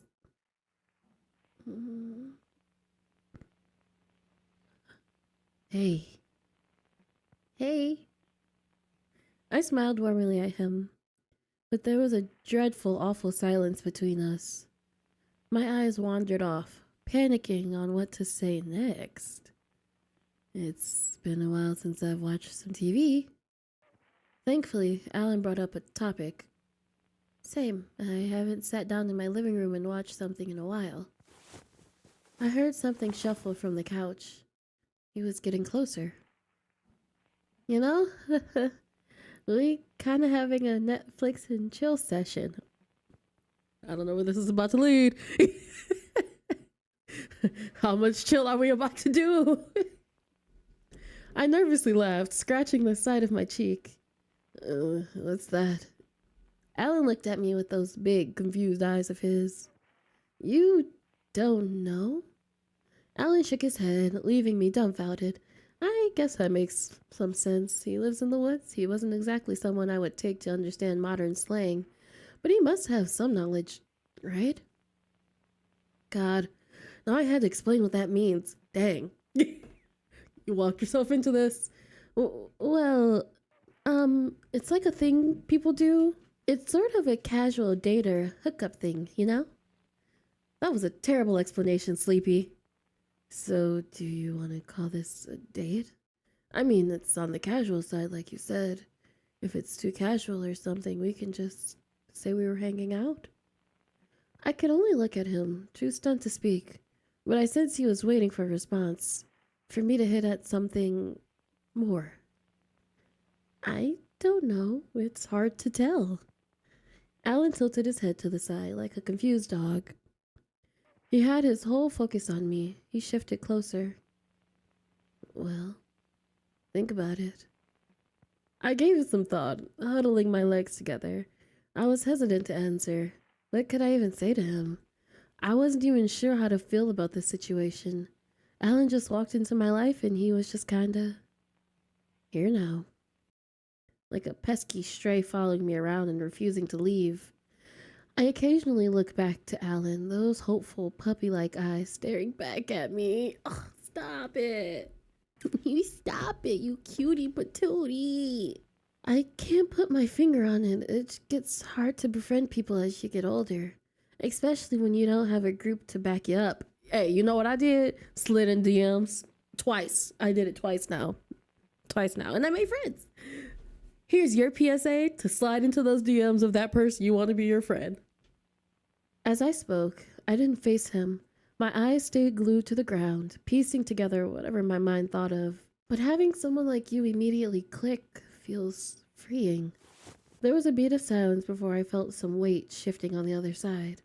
The next thing I knew, I was being pushed down on my back. Alan slowly creeping towards me. Alan! That's a good thing, right? He had me cornered. The most I could do was just lie there, stunned. I'm stunned. I'm stunned for us. I could get rid of everything for you, Doe. If you let me. I swallowed nervously. I couldn't speak, like something was stuck in my throat. His eyes pierced mine. It was almost uncanny that I couldn't guess what he was thinking. What should I even say? It felt like an eternity of nothing but silence, and my heart beating like a drum. I wanted to stay quiet, as if silence would take me out of this situation. Well, but Alan is not letting go without an answer. Okay, first of all, let him surprise you? What does that mean? First of all, how are you gonna push me down onto my couch? Like, I didn't actually want you to do it. I'm not gonna stay silent. Say that you like it. Let him surprise you? What does that mean? Is curiosity gonna kill the cat? I think it is. I'm gonna let curiosity kill the cat. I don't know. Surprise me. He hummed. With pleasure, Doe Eyes. What's this mean, Alan? I'm scared. So, just so everybody knows, I do in fact have a Patreon for grown-ups. I also have a Patreon just regular for all my friendly, fun, cozy needs. But we do have a Patreon for grown-ups with grown-up things in the grown-up parts of these games. If you would like to see those, link is in the description. I'll also put it somewhere because editor Sleepy is amazing and I love her. If y'all see this, y'all see it. If you don't, love you. Swiftly, Alan took hold of my legs and pulled them closer to him, letting himself be entrapped between my legs. He dove straight onto my mouth, hungry for a kiss. It was desperate and needy. Alan clung to me like his life depended on it, and I didn't try to pull away. I couldn't help but find it intoxicating. I can barely breathe. Alan! I gasped out to breathe some air, leaving Alan breathing heavily and looking at me, those eyes gawking at me like fresh meat starved. Immediately, Alan attacked the crook of my neck, peppering kisses and nibbling my sensitive skin. Then he bit down. Ooh! I let out a yawn. Thanks. I really needed that, actually. We both sat in peaceful silence again. The TV softly drowned out our surroundings and our eyes began to grow heavy. I felt soft kisses to my jaw trailing up to my cheek. I'm looking forward to next time. Good night, Doe Eyes.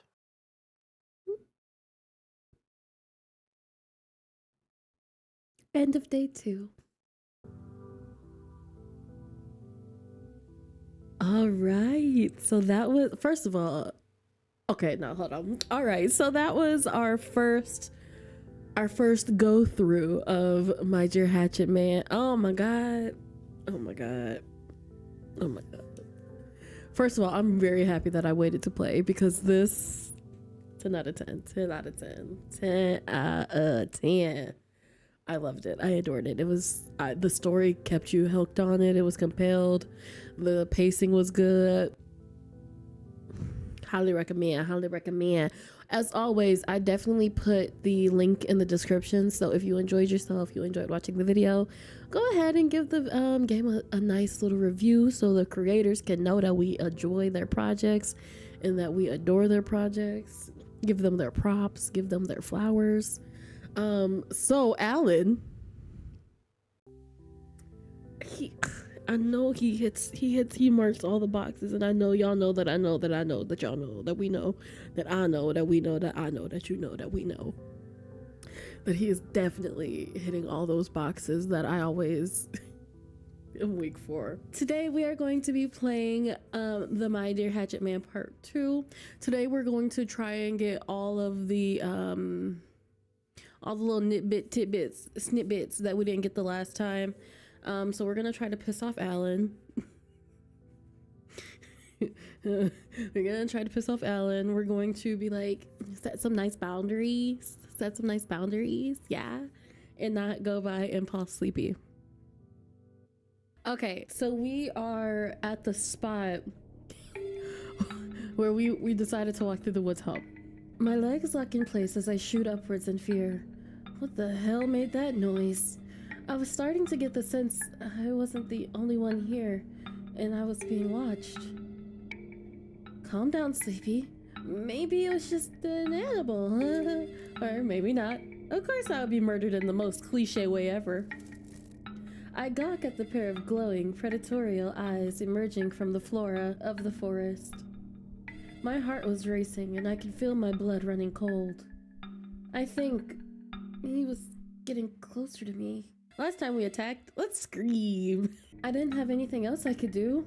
I huddled myself, trying to desperately appear small like some kind of scared animal, not putting up a fight. I let out more of a yelp than a scream, out of sheer desperation. I threw a random snack from my bag at them. Is that all I could really muster?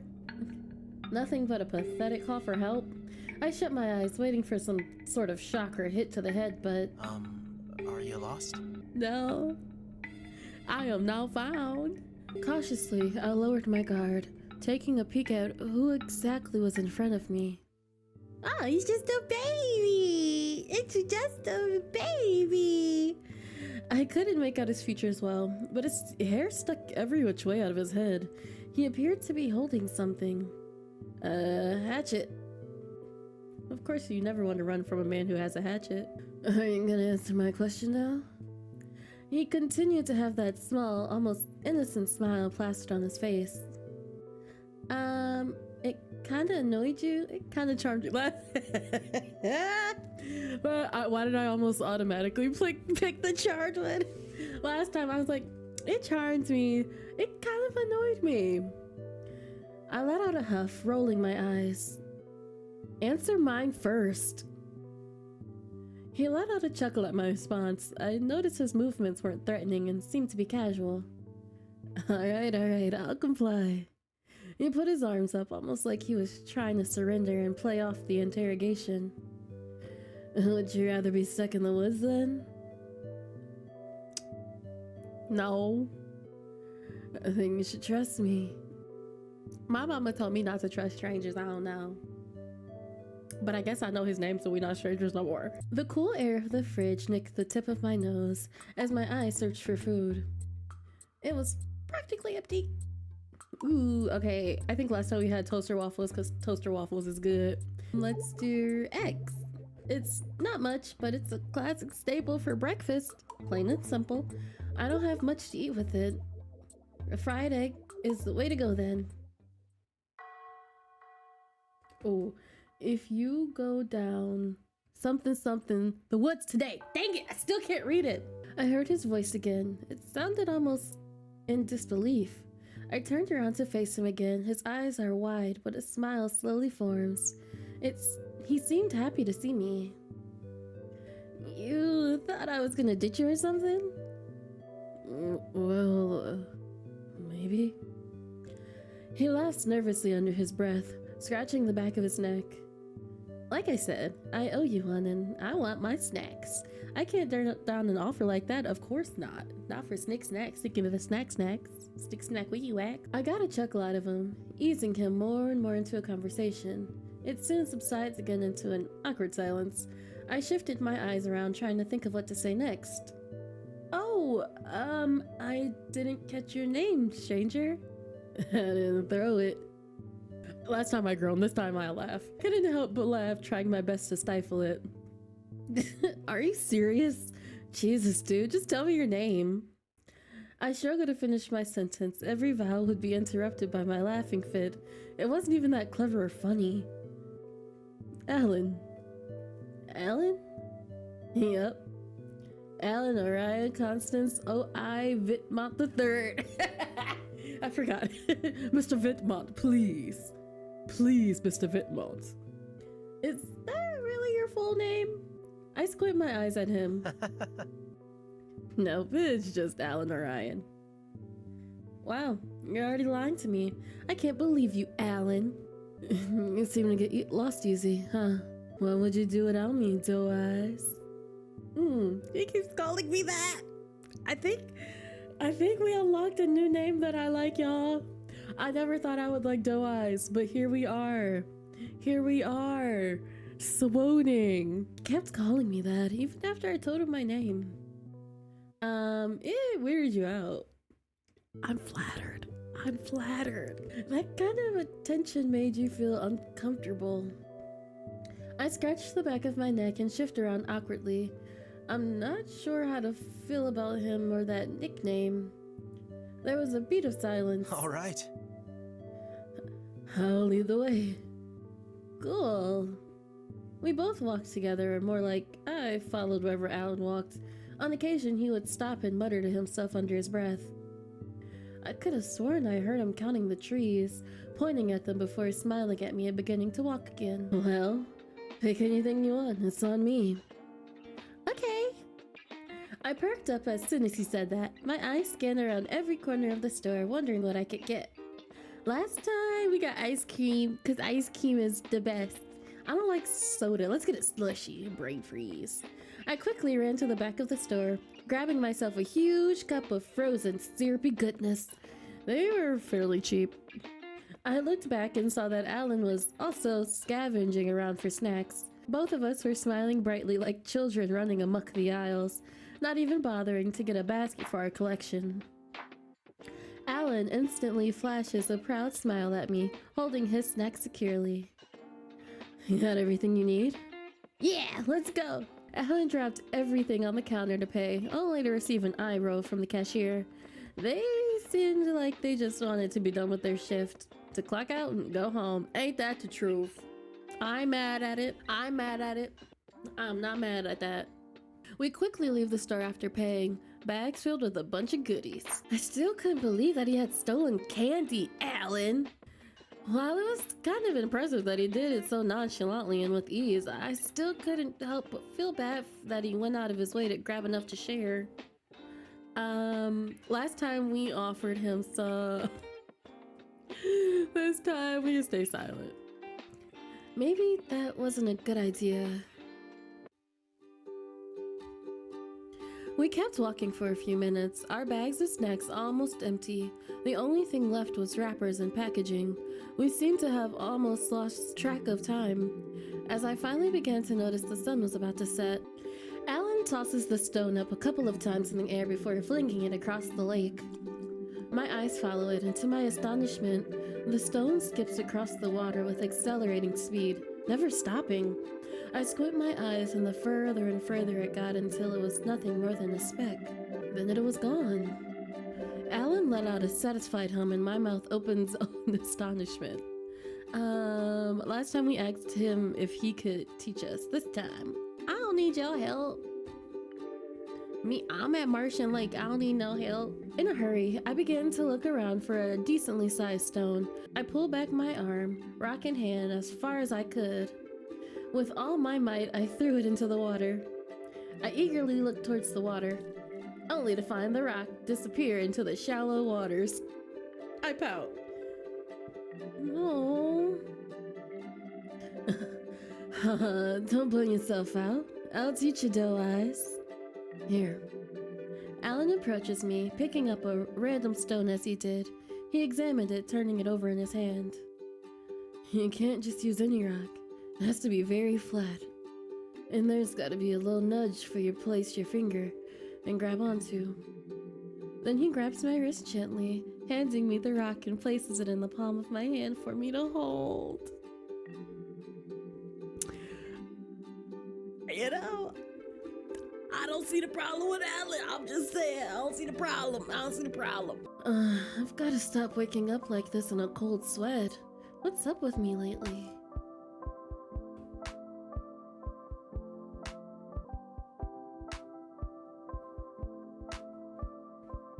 What are you doing? Hi, you don't have to be up there. You can make a good choice.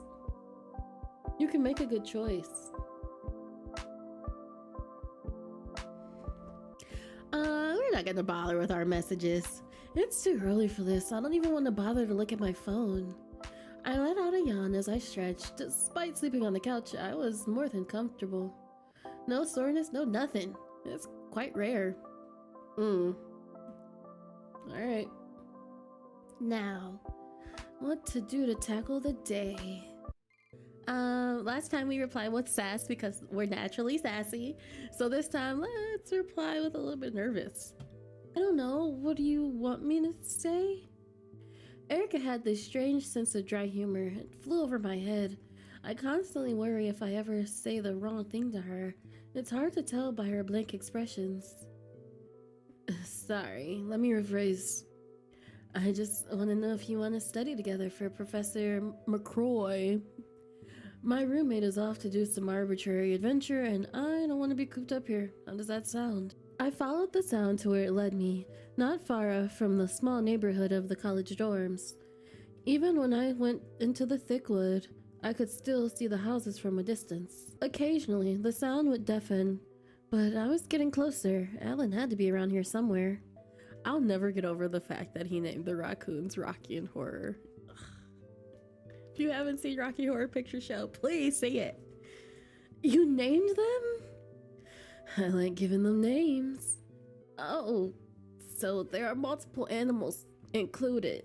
You should meet them. They're all cute little guys. I want to meet them, but I guess I'll pass. I don't want to catch rabies or to get my face scratched. I leave wild animals alone. You're lost.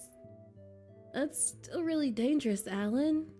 Alan's expression seemed like that of an innocent kid who had no idea what he did was wrong. Hey, I'm still alive. Besides, you should have gotten the hint that I disregard most things. You didn't complain about living so dangerously when I stole that chocolate. Oh, it's fighting words. Don't drag me into that. You stole that chocolate. I ain't do that. You stole that. And you're my accomplice. In the eyes of the law, that makes us both criminals, my doe. Arrest me? Oh, I said that last time because I did the same. Oh God, this isn't good. How predictable, Sleepy. How predictable. Nope, I'm not a criminal. I'm completely innocent. You will not rope me into your petty theft here. That was just one time. Will they believe you if I can convince them that you're my partner in crime? Alan placed his arms behind his back and swayed his way over to me. A devilish smile never left his face. Cease, Alan! He's really cute. I'm fine. We continued to play around back and forth. It took nearly a solid minute for it to die down until we left with a small, awkward silence, but smiling at each other nonetheless. It was only then that Alan finally said something. By the way, is there a reason you came to find me? I stayed a bit longer for small talk. I had forgotten why I was out here. Make your leave. We gotta make our leave. I can't stay much longer. I should get some food before I pass out from malnourishment. Alan gave me a worried expression. I felt a little bad for making a joke like that. I know that some people take skipping meals very seriously. I tried to eat as much as I could. I wasn't trying to starve myself on purpose. I just forgot to eat, and sometimes it felt like a chore. Y'all, I just want to say I have been eating regularly. I've been eating consistently. 3 meals, 3 snacks every 4 hours. It changes your life. It is so wild what eating consistently and like actually taking care of yourself can do for you. Who knew? Damn. You didn't eat. That's the life of a college student for you, Alan. Speaking of which, I gotta go do boring class stuff. I'll see you around when I get the chance. Wait, I stopped dead in my tracks with Alan calling out for me. Leaving so soon, we could hang out some more. How about we get something to eat first? I appreciate it, Alan, but it's just me doing some studies. I wouldn't want to bore you with that. Alan looked like a kid puppy, his eyes growing wider and clasping his hands together. I can already see him going down on his knees and begging at this point. Cutie. Come on. Oh, stop! I'm trying to set my boundaries! Alan, I have to go. Sorry. I turned around, setting my sights to head to the convenience store like how I originally intended. Alan's tone sounded disappointed. I felt kind of bad to leave it behind, but I didn't have time to faffle about with some guy I just met. I needed food, and I had to meet up with Erica later. Alan! I made my way out of the woods, a few twigs scratching my pants. I was greeted again with the worn-out sidewalks, the paths lining up the horizon along with the houses on the other side of the street. I didn't waste any time hurrying to the food box, nor did I want to be late for that study date. It's not like my grades weren't the worst, but they could be a lot better. The most recent grade on my English assignment was rather humbling. The image of Professor Makura shamefully shaking his head was burned into my mind. That is the worst. Don't do that. Dear teachers, please don't do that. I was hit with the cool, air-conditioned breeze as I walk in. The same usual ding of the store was then followed by the most unenthusiastic welcome from the two employees, both in unison. My hand reached over to the stack of plastic baskets and I made my way around the store. I thought about what I could even eat, checking the price so it would be within my budget, and perhaps buy a snack on my way back home. Just a little treat. Sleepy. I was pulled out of focus hearing my name being called. Oh my god. Is that you? The one and only. I heard a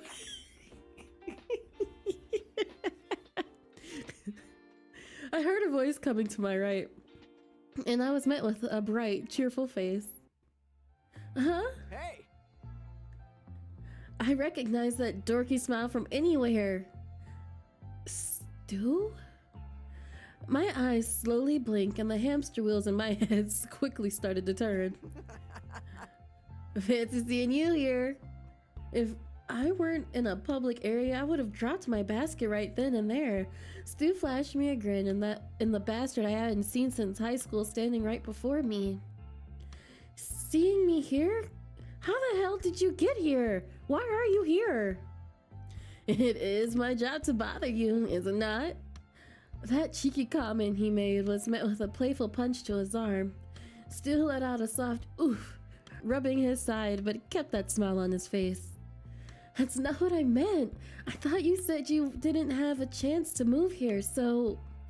As my words trailed off, Stu scratched the back of his head uncomfortably, letting out a nervous laugh. Your guess is as good as mine. I don't know what the forces of the universe are doing, but I'll be sure to thank them.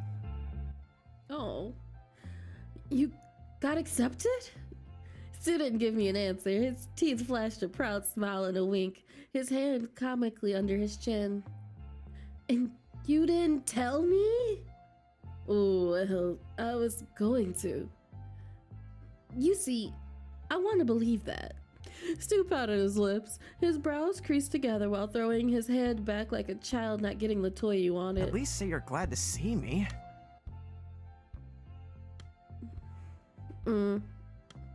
Okay, that's enough torturing the poor guy. I can't promise that I can hold myself back. It's been a while since I've last even spoken with Stu. We used to text each other almost every day, but over time, our conversations would stop being engaging and eventually he just stopped responding. I shouldn't dwell on that right now. I mean, he was here now. I really am glad to see you, Stu. He smiled at me. Yeah, it's nice to finally see you again. We both fell into a silence, with Stu's eyes falling to the floor and his hands stuffing into the bags of his pockets. So, got any plans right now? Oh, I almost forgot what I was even here for. Yeah, actually, I was gonna make breakfast and study with a friend. Oh. Stu shifted awkwardly in place. His well-worn, scuffed white sneakers tapped on the tiled floor of the store. By the tone of his voice, he sounded disappointed. That's too bad. I was looking forward to catching up with you. Stu's lips slowly tugged at a sad but hopeful smile. His eyes widened, awed, teary-eyed. I let out a loud sigh. I should be happy that he now has the decency to reach out to me this time. I let out a loud sigh. I should be happy that he now has the decency to reach out to me this time. However, I can't just let him tag along out of nowhere. Stu, do you wanna come? His face brightened as if he wasn't begging me to take him out just a minute ago. Oh wow, Sleepy, I would love to! Guess that settles it. It has been forever since I last talked to Stu. While I didn't much add to the conversation on our way to the park, he kept things lively, even making me laugh. It's been a while since I've been this happy. So, anything new lately? Have classes been easy on you? Made any friends? Well, made a couple. Those two being a college classmate I barely talked to and a guy I just met in the woods. I guess this Erica person is one of them. That she is. Stu gave me a playful expression after he just pestered me with the questions. While I love Stu, and he is my best friend, I hope he doesn't embarrass me in front of Erica. While we weren't close by any means, Erica did try to talk to me. Whether that was because she truly wanted to be a friend or she pitied me, I don't really know. Erica had told me that she doesn't usually pass time with classmates outside of class. Said that she had too many instances of guys wanting to borrow her bras. You know, that sounds like college. That sounds like college. Yikes. Sleepy. I hear my name through the whole commotion of the park. There sat Erica on the bed of green grass, an intricate, lacy pink blanket spread out on the ground. Did she set up this study date like a picnic? She even packed snacks and drinks. You made it. I made it! I briefly waved at Erica as we both approached her. Her usual apathetic face never faltered even when she caught glance of the sight of Stu. And who's this? This is a friend of mine, Stu. Hey, nice to meet you. Name's Stu. You know, Erica and Stu would make a fun pair. I sighed and Stu extended his hand toward Erica. The look on her face, I could tell she wasn't exactly charmed, at least from what I could see. Erica took Stu's hand. Her usual dead expressionless eyes never faltered. Pleasure's all mine. Her voice remained monotonous, but there was a drag in her words, almost like she's sarcastic. I stared at both of them, two extreme shaking hands. One was happy to be there, and the other's gaze slowly made their way towards my direction. Erica is staring daggers at me. I'm sorry, Erica! Erica, I'm sorry. Wanna tell me the change of plans, Sleepy? Sorry, it was kind of last minute, and I haven't seen Stu since high school. You know what? To be fair, I'm on Erica's side. At least give me a text. Let me know, you know. My rambling was cut short and a slight shiver ran down my spine. It was hard to tell what Erica was thinking due to her blank demeanor. Maybe I should just shut up instead of coming up with an excuse. Well, are you going to study or not? I packed some lunch just in case. Both me and Stu looked over at the setup. There were only a couple of things that could be eaten along with the small amounts of snacks scattered. Stu frowned. I guess there's not enough food for one more? Well, what do you think? No? There was a beat of silence. If looks could kill, Stu would be dead on the spot with Erica's cold stare. Even I felt a chill down my spine. Good boy. Fast learner. Good boy. Keep up.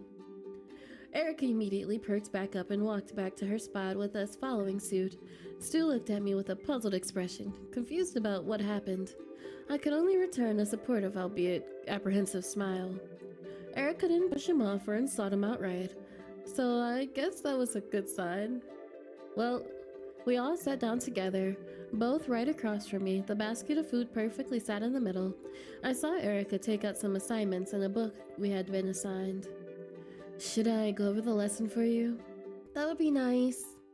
Erica nodded at me, graciously placing a pencil right behind her ear while flipping through the textbook.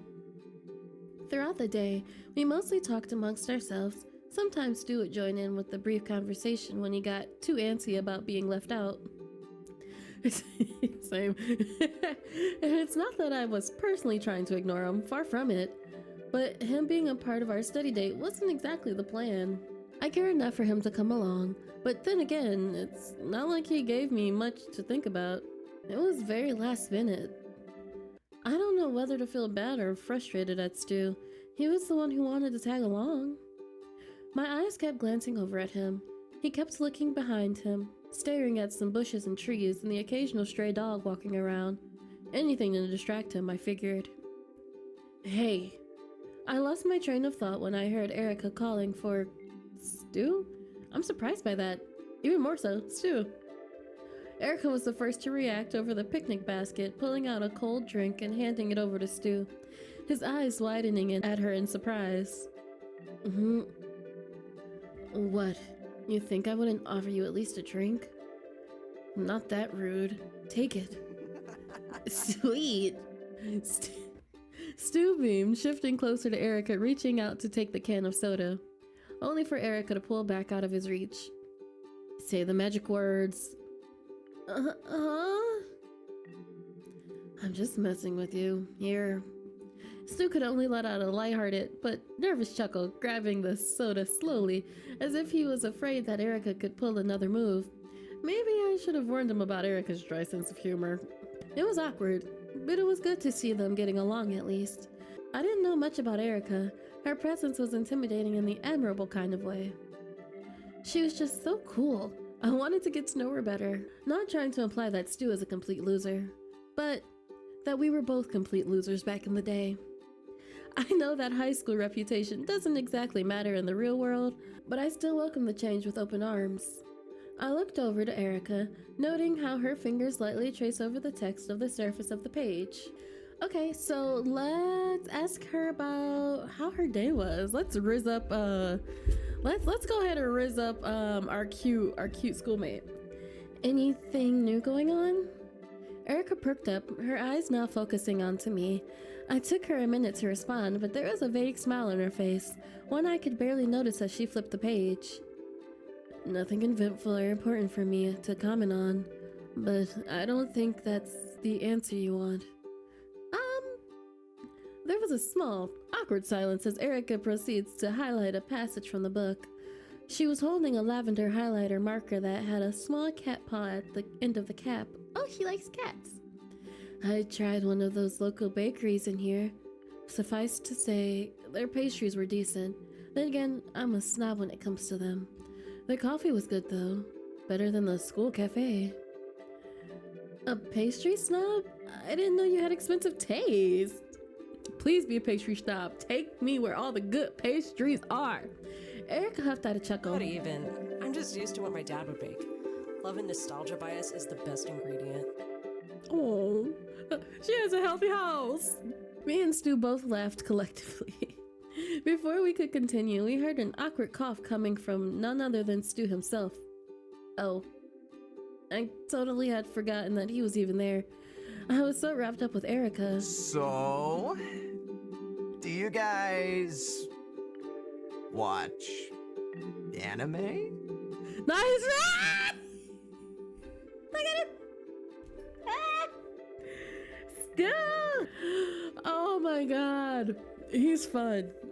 He's fun. Oh my goodness. Oh great. Erica looked over at me with an unamused look, but there was a tiny smile slowly creeping in. Not much, but yeah.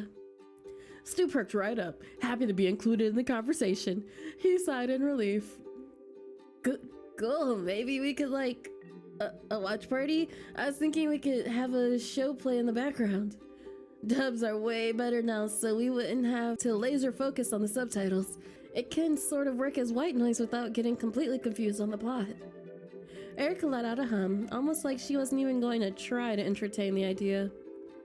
What kind of show were you thinking? I was taken a bit by surprise. Was she actually considering it?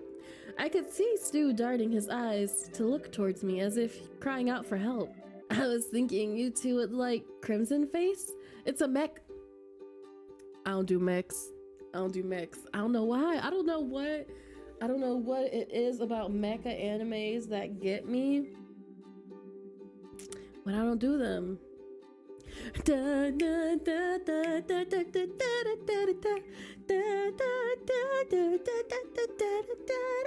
My old roommate and my partner love mecha anime though. Get in the robot, Shinji-kun! Congratulations, you did it. Congratulations, you did it. Congratulations, you did it. It's a mech anime with a lot of action and humor. Another hum erupted from Erica.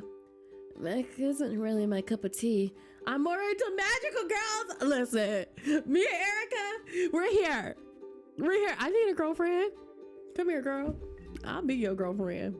I'm sure we could find something that would work. What are you into, Sleepy? Magical girls. Slice of life horror. Magical girls. I know. Good to know you have good taste. I'm pretty sure I can find something that fits. I think Dressed to Kill could count as a magical girl anime. I mean, if you're getting technical. Wait, you've seen it? I've seen enough. Hopefully we don't take too much time from your body pillow girlfriend. Oof. Let's ask about her assignment. The book Erica was holding caught my attention and looked rather old. The edges already fading from its original color, and the paper crinkled with every movement. So, what book did you pick for our assignment? Erica turned over the cover of the book, and I read its title. Whispers of the Hanged? The title sounded a little gruesome. So, what's it about? The actual history of the Salem witch trials.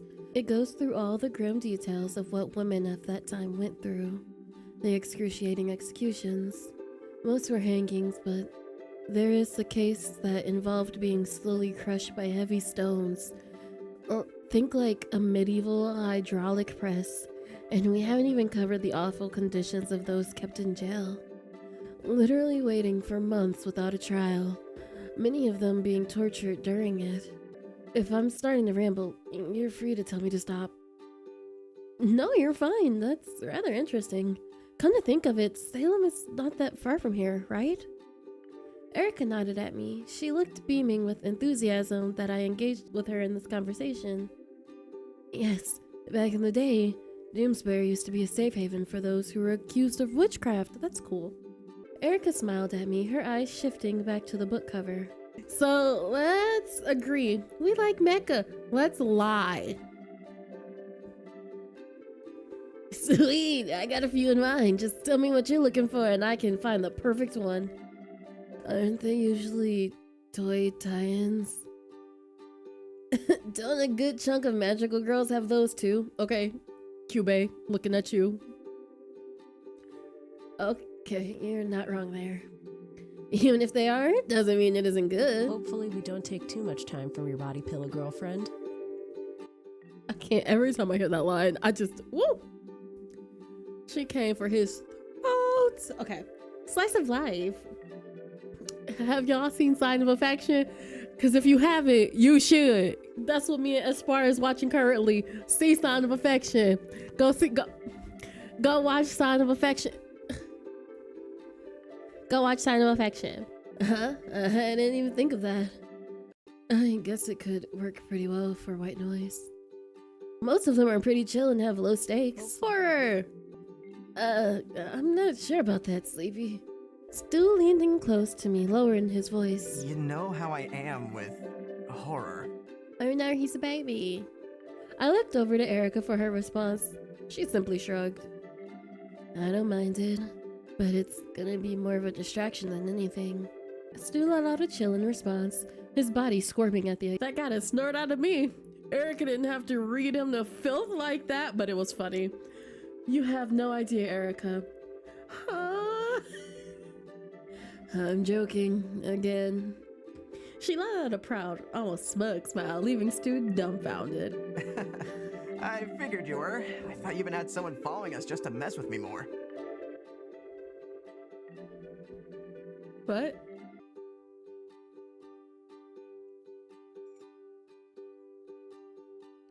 Okay, that wasn't a normal sentence, Stu. What? I beg your pardon? I could sense Stu's soul leaving his body. Come on, guys. You totally got someone following us around, right? I look over to Erica, only to be met with the same confused expression I have. They're staring at us at those bushes over there? Stu pointed over his shoulder, but nothing was there. Nothing but an uncomfortable silence between us. Luckily, Erica stepped in to kill off the awkward tension. Okay, then. Erica closed the textbook she was currently reading. I think we should call it off from here. I need to get back home, anyways. I blinked, a little taken aback by Erica's abrupt leave. I swear, I'm not crazy. Stu frantically waved his arms, a pathetic attempt to convince Erica to believe him. Don't worry, it's not entirely your fault. Entirely? I can't concentrate like this. You could try to plan out another day to study, hopefully with no interruptions.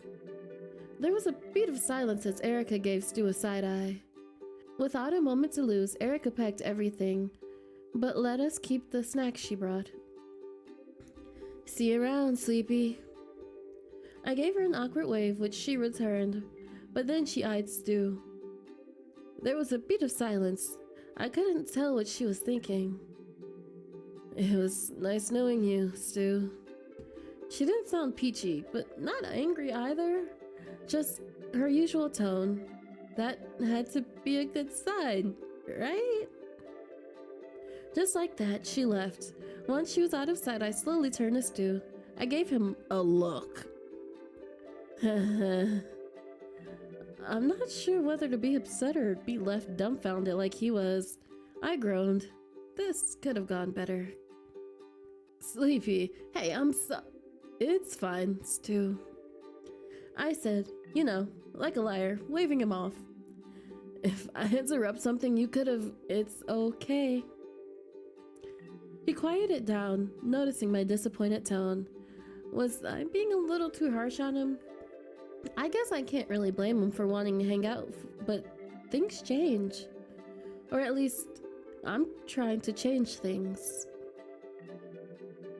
We both sat in an uncomfortable silence until we both bid farewell to each other. During the whole walk to my dorm, I kept my eyes glued to the ground, feeling like garbage. Maybe I was a little too harsh to Stu, but he should have known not to change my plans with Erica. I'm trying to make friends and get a new life, or as much as I could. I did miss him an awful lot. Seeing him feels like old times. And it made me feel some type of way. Good times, bad times, all in a confusing mixed bag of emotions. I wanted to try and move from the past, but I can't help but clinging on because it was familiar. The eyes. I snapped out of my trance, hearing someone call out. It was Alan. What are you doing here? I say as we all know what he is in fact doing here. He was sitting on my porch, holding his chin in his hands. He had a wild smile, happy to see me. Not gonna lie, seeing him made me feel better. Alan, what are you doing here? Waiting for you. I tilted my head, cocking an eyebrow at him. How long have you been sitting here? Alan finally stood up, placing his hands behind his back and flashed a bright smile. Not long. I missed you. I rolled my eyes, scoffing as I reached over to the doorknob, passing by him. Did Alice seriously wait all day for me to get back home? It was weird to say the least. Although, picturing Alan sitting here all by himself was an amusing scenario. Hopefully, none of the other students got freaked out by him. Alan, we saw each other this morning. That doesn't change anything. I was looking forward to hanging out with you and all. Okay. I managed to open the door, not wanting to throw him out like a stray dog. I decided to let him crash for the night. Oh, poor baby, I said sarcastically. Alan was right behind me. He awkwardly stood at the doorstep and he seemed to hesitate to enter. Don't be shy, come in. I beckoned him to take the first step. It was like trying to let in a cautious stray animal, lost and confused. Alan finally stepped in the creaky floorboards of the house, releasing a soft groan under him. Yeah, this place is older than the town itself, but hey, it's home for now. You work with what you get. I shrugged, but overall, I agree with the sentiment. I turned on the TV, letting the soft glow illuminate the entire living room. While I do have lights, I'd much rather be sitting in some darkness after a long day. Moo. Moo. I looked back to Alan, seeing that he was inspecting my home. He looked down at the floorboards, pressing the tip of his shoe to emit a harsh creak. It was as if he was trying to find something to do. You can make yourself at home. Don't just stand there. I nervously motioned him to the TV area. You can go ahead and sit on the couch. Alan let out a surprised noise, staying in his usual place, but did what he was told. He smiled nervously as my eyes followed him, and he sat on the edge of the couch. He looked like an awkward little kid. I'll be right back. I'm gonna go get some extra blankets and a pillow for you. Oh, you don't have to, Doe Eyes. I can't leave you pillowless, Alan. Besides, I'm cold too. Okay, last time we threw it at him, let's just hand it to him. I decided to be nice, walking over to him and simply handing him the pillow. He gladly took it off my hands and placed it on his lap. I plopped myself beside him on the couch, throwing the blanket across the couch. It slowly landed on both me and Alan, taking its warmth. Now it was just us, opposite sides of the couch, in the cozy glow from the TV, in silence. Ooh, okay. Last time we said, let him surprise you. This time, we're gonna say that we like him. Maybe I would like that. Maybe I like you. Alan huffed out a short, breathy laugh. That's what I wanted to hear. T, okay. I felt his calloused hand reach for my face and he leaned in, sealing both of us into a kiss. Okay, so this time we're gonna stay silent. My mouth felt like it was wired shut. Guess I'll answer it for you. Ooh! I felt Alan's hand slowly snake its way to the back of my head, brushing his fingers through my hair. He then closed the gap between us, his lips sealing a kiss. That was really cute. We're gonna ask him to stop. Can we maybe not? Alan's eyes softened before peeling them away from me. Yeah, sorry. We can stop. Alan pulled himself away from me, letting me sit up on the couch normally. I might have gotten a little carried away there. His voice sounded almost pained and disappointed. I awkwardly rubbed my arm and shifted uncomfortably. Alan finally looked at me. His eyes widened with a puppy-like stare. I couldn't help but feel a bit bad for him. I should at least make it up to him, right? Let's just take things slow, okay? Here. Oh, pat your lap. Hold on. Y'all giving me too many options. Sleepy impulse. Pat your lap. I straightened my posture. That's what I get for being thirsty. I straightened my posture and softly patted my lap. Alan looked a little hesitant, but he followed suit like a good dog. He's a good puppy. He rested his head on my legs, and I slowly stroked his hair. It was a little awkward, but we both warmed up to it. Comfy? Alan nodded, and we both sat in a peaceful silence again. The TV softly drowned out by our surroundings, and my eyes began to grow heavy. Let's go ahead. We'll pat the seat next to us and not be thirsty. I softly patted the cushion next to me to get him to move closer. Alan looked a little hesitant, but he followed suit, scooching over. I laid my head on his shoulder. It was a little awkward, but I soon warmed up to it. Comfy? Alan nodded, and we both sat in a peaceful silence again. The TV softly drowned out our surroundings, and my eyes began to grow heavy.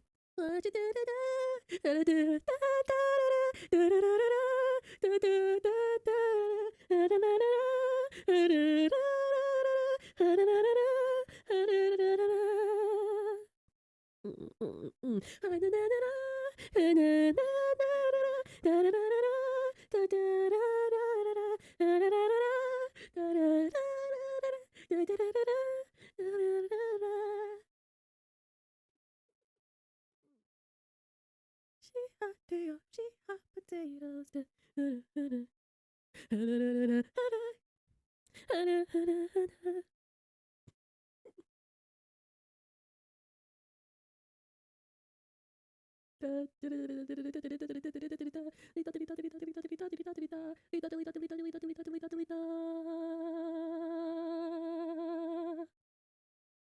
That was all of the content for My Dear Hatchet Man. That's the whole thing. First of all, I really love the storytelling. I think they did a really good job at immersing the reader. The pacing is pretty good too. Like, I don't feel like it's dragging at any certain part. You know, if you want the smut, you better click that 18 plus link. You know, I'm just putting it out there. But yes, I really enjoyed my time playing this game. I love the art, I love the visuals, I love the storytelling. It was really fun. I'm very excited for day number 3. I'm excited for day number 3 because baby boy Alan might be, he's on the list. Is he up there with Soul and Z? No, I hesitated too long. That's how you know. But he is definitely like the tier right under it. Delicious. So as always, thank you so much for spending time with me. I love seeing your face. I love having you here. I love being oh so sleepy and oh so cozy. And remember that day by day, moment by moment, we are blossoming like a flower of lavender, calm, cool, and collected. And I will see you in the next one. Bye. He is really cute. Like, nothing bad has happened. I haven't seen anything sketchy unless I'm missing something.